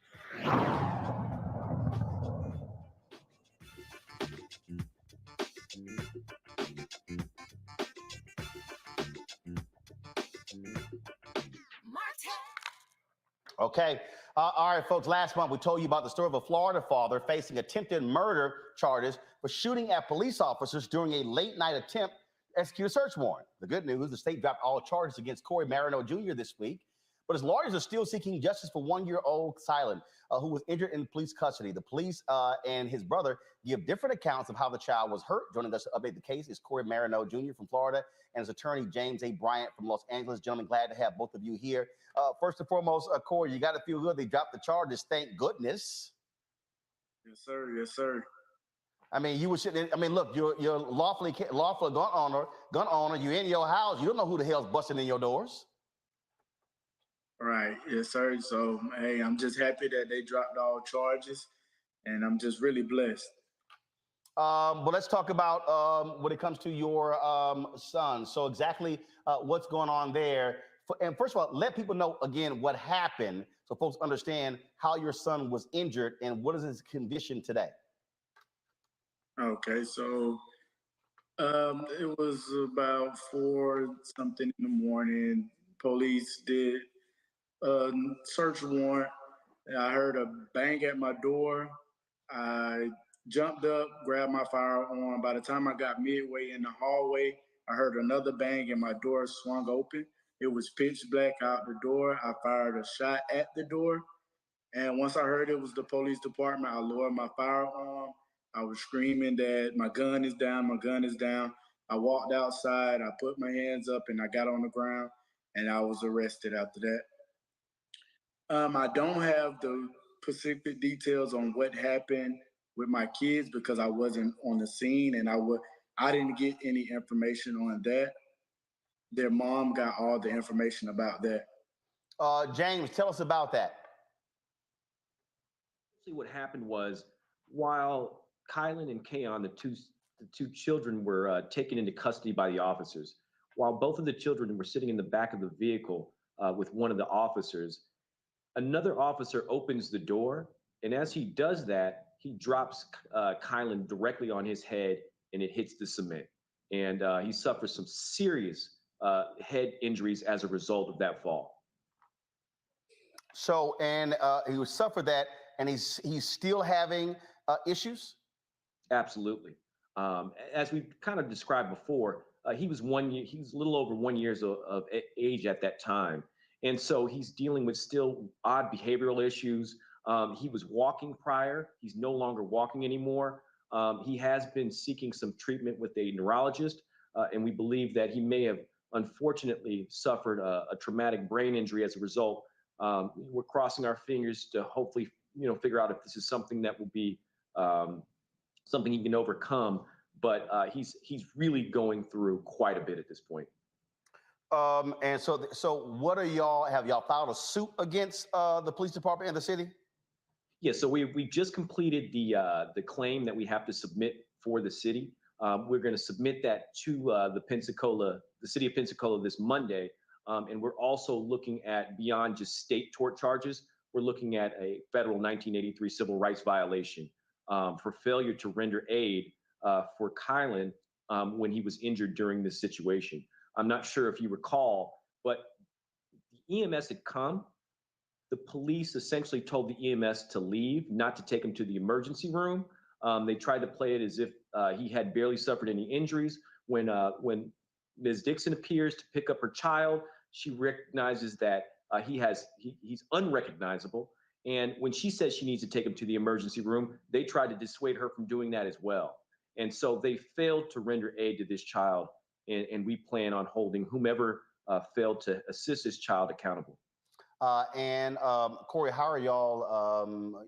What is your plan of action for your son? You're talking about for the claim? In terms of monitoring him, in terms of making sure that he's getting the top medical care, and for what has happened. Oh, okay. Mom is monitoring him throughout the day, throughout the night. We take turns on monitoring him to make sure that he's cooperating the right way. He wants to be up under us at all times. He don't want to be nowhere away from us. So he clings on to us more than he has. Indeed, I know you're sitting there with your pastor as well. So glad that he is offering support in this. James, anything else? Yeah, we just want to first of all thank you for having us on the show and following up. I mean, this is it is not a typical situation that the state attorney will drop charges like this, especially for a Black man, and he is in Pensacola. But we want to thank the state attorney for doing their due diligence on this. But we're going to continue to get justice, and believe me, Roland, I think there's a lot more stuff going to be coming out of Pensacola in the near future. So just stand by. Last thing, Corey, you lost your job from the credit union. What's up with that? Did they give a job back? What's going on there? Yes, sir. They reinstated me. Oh, they reinstated you. They apologize to you? No, they really didn't apologize, but they did. They apologized. They apologized. They reinstated him. They gave him full back pay pending but they haven't spoken to him directly, but they did speak with me, and they profusely apologized. Okay. Well, I just want to make sure we're going to be rolling up on the credit union. This guy, Navy Federal Credit Union did the right thing. And I appreciate them for taking care of this young man. They kept his benefits, and he's still there, brother. Very wise, because we will put the Roller-mobile on the road. Gentlemen, I appreciate it. Thank you so very much. And we'll be praying for your son. All right, thank you. All right, folks, got to go to break. We come back. Education Matters segment, talking about educational inequities. You're watching Roland Martin Unfiltered right here on the Black Star Network. Now, did you ever want to do a soap opera? I did it before, Another World. I did it years ago with Joe Morgan Freeman, called Another World. It's the funk now, but that's how I started in TV. My first job. My very first TV job. Joe Morton and Morgan Freeman were on a soap opera? Together. Yes, I know. Oh, I loved it. I played a prostitute. I was real raw. My name was Lily Mason. I was a hoe on Tuesday, and I owned the town 2 weeks later. That's how they do you. Right, that's how soap opera. You evolve. Yeah. Right. So now I'm on this, but I'm rich right from Jump Street. So I'm loving it.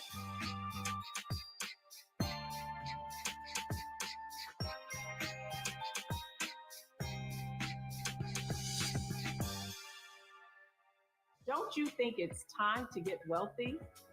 I'm Deborah Owens, America's Wealth Coach, and my new show on the Black Star Network focuses on the things your financial advisor or bank isn't telling you.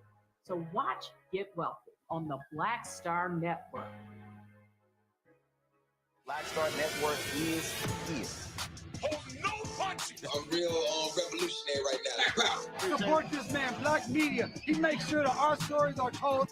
Thank you for being the voice of Black America, Roland. Stay black. I love y'all. All momentum we have now, we have to keep this going. The video looks phenomenal. See, this difference between Black Star Network and Black-owned media and something like CNN. You can't be Black-owned media and be scared. It's time to be smart. Bring your eyeballs home. You dig?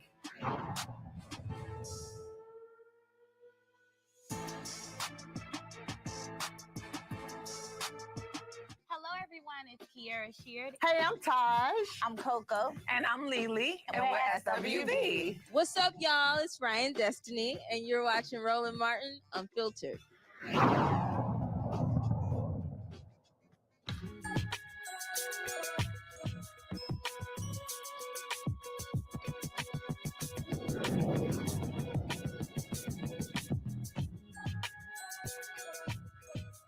Black teachers account for less than 10% of the teaching workforce. Studies have shown that Black students excel and are more likely to graduate when educated by Black teachers. Joining us now in this School Choice is the Black Choice Education Matters segment is the Center for Black Educator Development. They are closing the educational inequity gap by training and recruiting diverse teachers. They also mentor youth and those interested and have a career in teaching. Sharif McKee?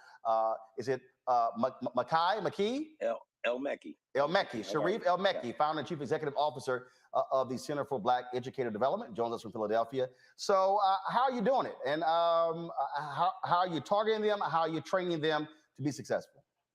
Yeah, we basically have a model for high school students, college youth to engage in activism. And we look at teaching as activism. We look at teaching Black children well as the purest form of activism. And we give them the opportunity to have a clinical experience teaching first, second, and third graders literacy, positive racial identity development, and being coached by our staff. Our high school students came up with a hashtag, We Need Black Teachers, as a campaign to let people know this is what they believe in, this is what they think. They see the connection between educational justice and racial justice, and they are looking to lead classrooms. And so we use the Freedom School model and provide opportunities for this clinical experience, as well as teacher academies within high schools so students can take an elective that teaches them about the Black pedagogical frameworks, Black historical lens, and the massive contributions of Black educators. And you said the Freedom School model. For folks who have no idea about that, explain that. So the Freedom School model, the Freedom School is based on the SNCC movement, Student Nonviolent Coordinating Committee. Charlie Cobb wrote a letter to the leadership of SNCC and said, hey, while we are getting parents and grandparents registered to vote, what about their children and grandchildren? He saw the racism that was inherent in these Mississippi schools. And as part of the Freedom Summer, they started Freedom Schools.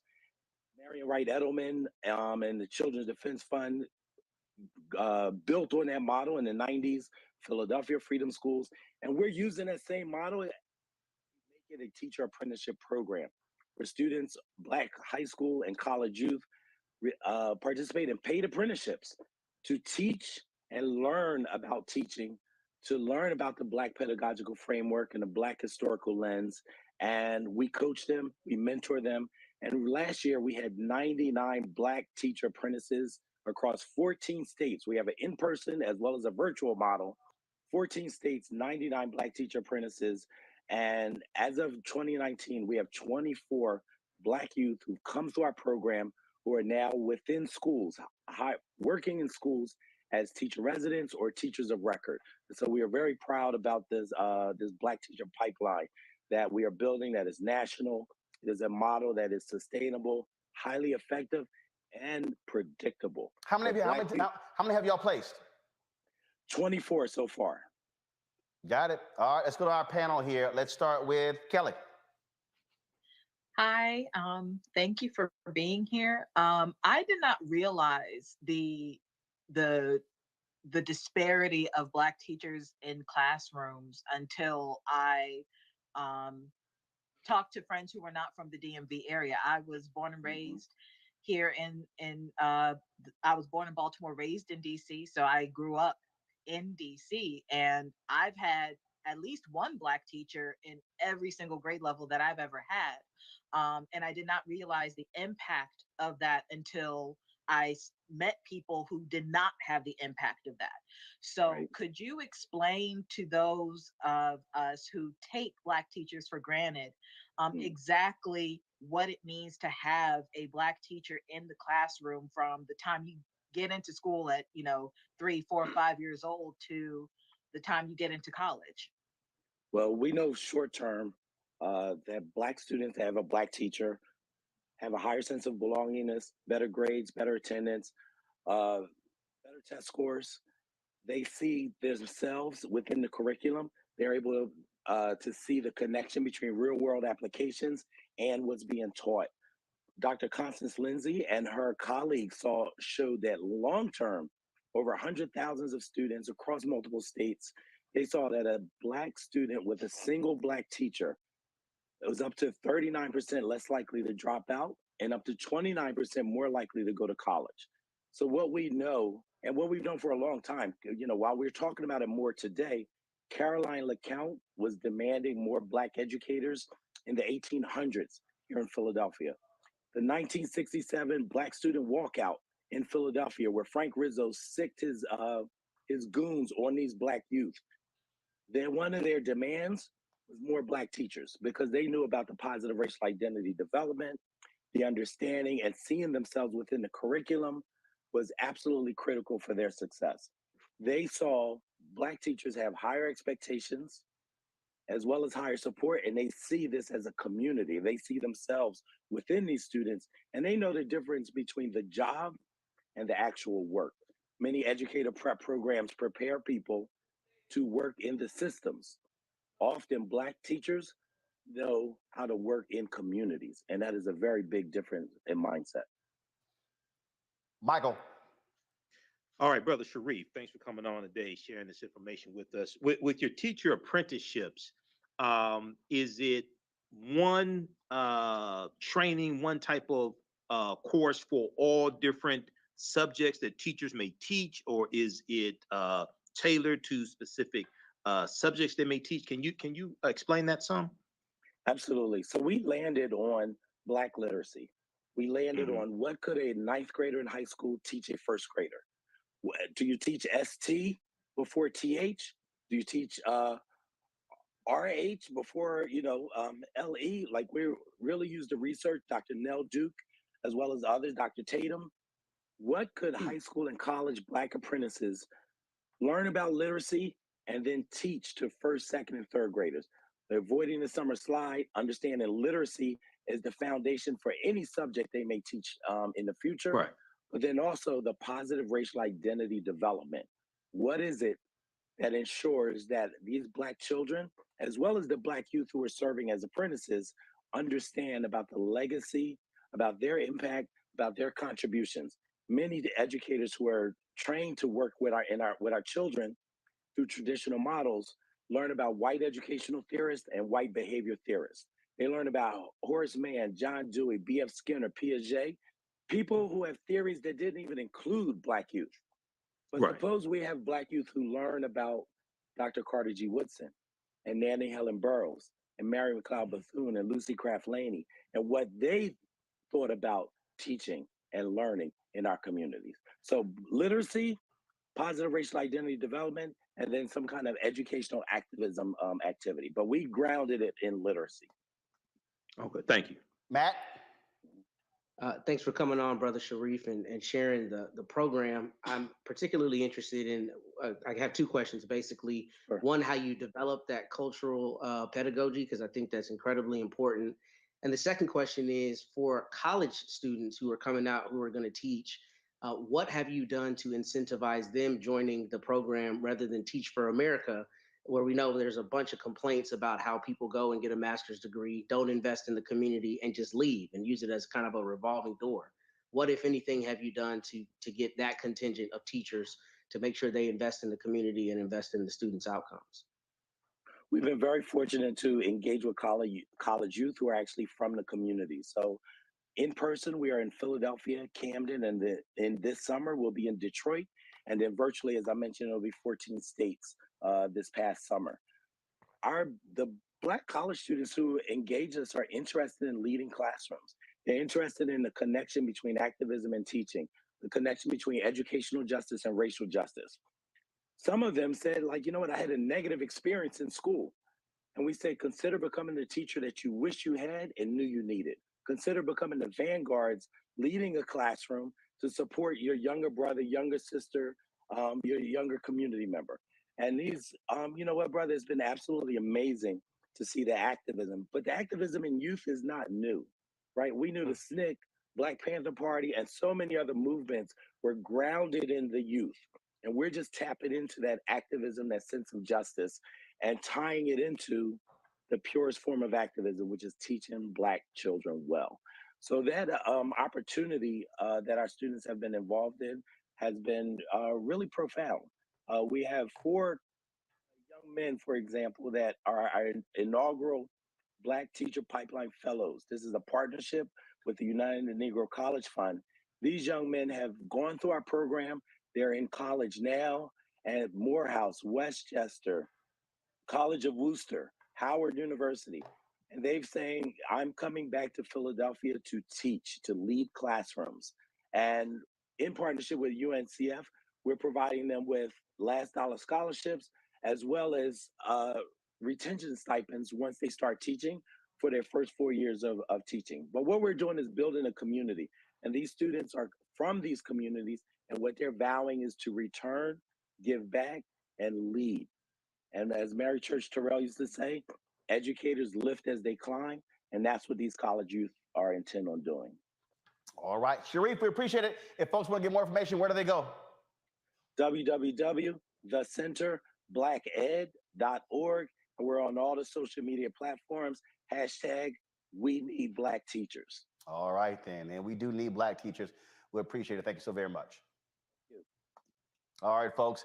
That is it for us, folks. Let me thank Kelly, Matt, and Michael for joining us on this Friday. I also want to thank the folks who have been sending me. They've been sending me. Folks have already been joining our Bring the Funk fan club as we were live. Anthony Love joined us. Brashana Hill, Samato Dabney, Stephanie Carradine, Thomas Drew Jr., DKP 24, Jasmine Breedlove, Terry Ann Ray, Patricia Briggs, Larnell Farmer, Joan Warren, Letitia Cright, let's see here, Sharon Aved, Charlie Stokes, Clinton Holmes, Quentin Green, Tommy Williams. I want to thank all of you. I'm leaving out one person. Hold up, let's see right here. On Zelle, Etha Dawson, and also Adrian Hood. Thank you so very much. As well, folks. Please, we want you to support. Oh, I'll lift up one. Let's see here. Gordon Lucas and Ingrid Montgomery just came in, and then Venmo Renee Sumby. So, folks, I appreciate it. Again, when y'all support what we do, it makes it possible for us to do what we do. If y'all go to the YouTube channel or go to Black Star Network, y'all see this facility. I'm transparent. This is $15,500 a month, this location right here. That's what this costs. Okay? I was just checking our P&L statement for February. Our monthly expenses, listen to me carefully, our monthly expenses for Roland Martin Unfiltered is $96,000 a month. $96,000 a month. So when I say your support is huge, when I just sat there yesterday and had to open 60 envelopes, and it was about a total of $10,000 in money orders and checks, trust me, that's huge for us. It pays staff, it pays light bill, it pays gas, it pays all the different things. And so when you support us, trust me, it matters. Again, 2020, man, y'all came strong. $672,000 y'all gave in 2020. Y'all came stronger in 2021 with $827,000. We are hoping we can hit our goal of $1 million from our fan base in 2022. Cash App is $RM Unfiltered. PayPal is R Martin Unfiltered. Venmo is RM Unfiltered. Zelle is Roland at RolandSMartin.com. Roland at RolandMartinUnfiltered.com. Of course, the P.O. Box for a check or money order is P.O. Box 57196, Washington, D.C. 20037. And I'm telling y'all, I need y'all to understand, I am working hard to go working with Congressman Hank Johnson to go after this federal advertising money. I'm not apologizing to anybody. All you fake new so-called black media people want to run y'all mouth, talk about, oh, they getting government money. Guess what? That's our money, taxpayer money. So first of all, I'm trying to figure out how in the hell y'all sitting there hollering about reparations, but then you're going to get mad with somebody black trying to actually get advertising money from the federal government. Where in the hell your reparations going to come from? See how dumb some folks don't even think? So when we're fighting for black-owned companies to get federal contracts, that's taxpayer dollar. Billions of dollars. Do y'all understand the federal government is going to spend $660 billion on infrastructure as a result of the infrastructure bill that was passed? Why in the hell shouldn't black-owned companies get a portion of that $660 billion? Some of y'all are stuck on stupid when it comes to understanding the business. That's why I don't even listen to some of y'all when y'all run y'all mouth. But I'm telling y'all right now, you need to understand what we're trying to do, what we're trying to build, how we're trying to go, and those dollars are important. So when we call companies out, we need y'all to stand with us because we got to be able to build and grow this thing in a serious and unique way. Folks, I appreciate it. We scroll all those people who have already given. Please, you want your name on that list? Please contribute. Guys, I'm going to see y'all on Monday. Ho!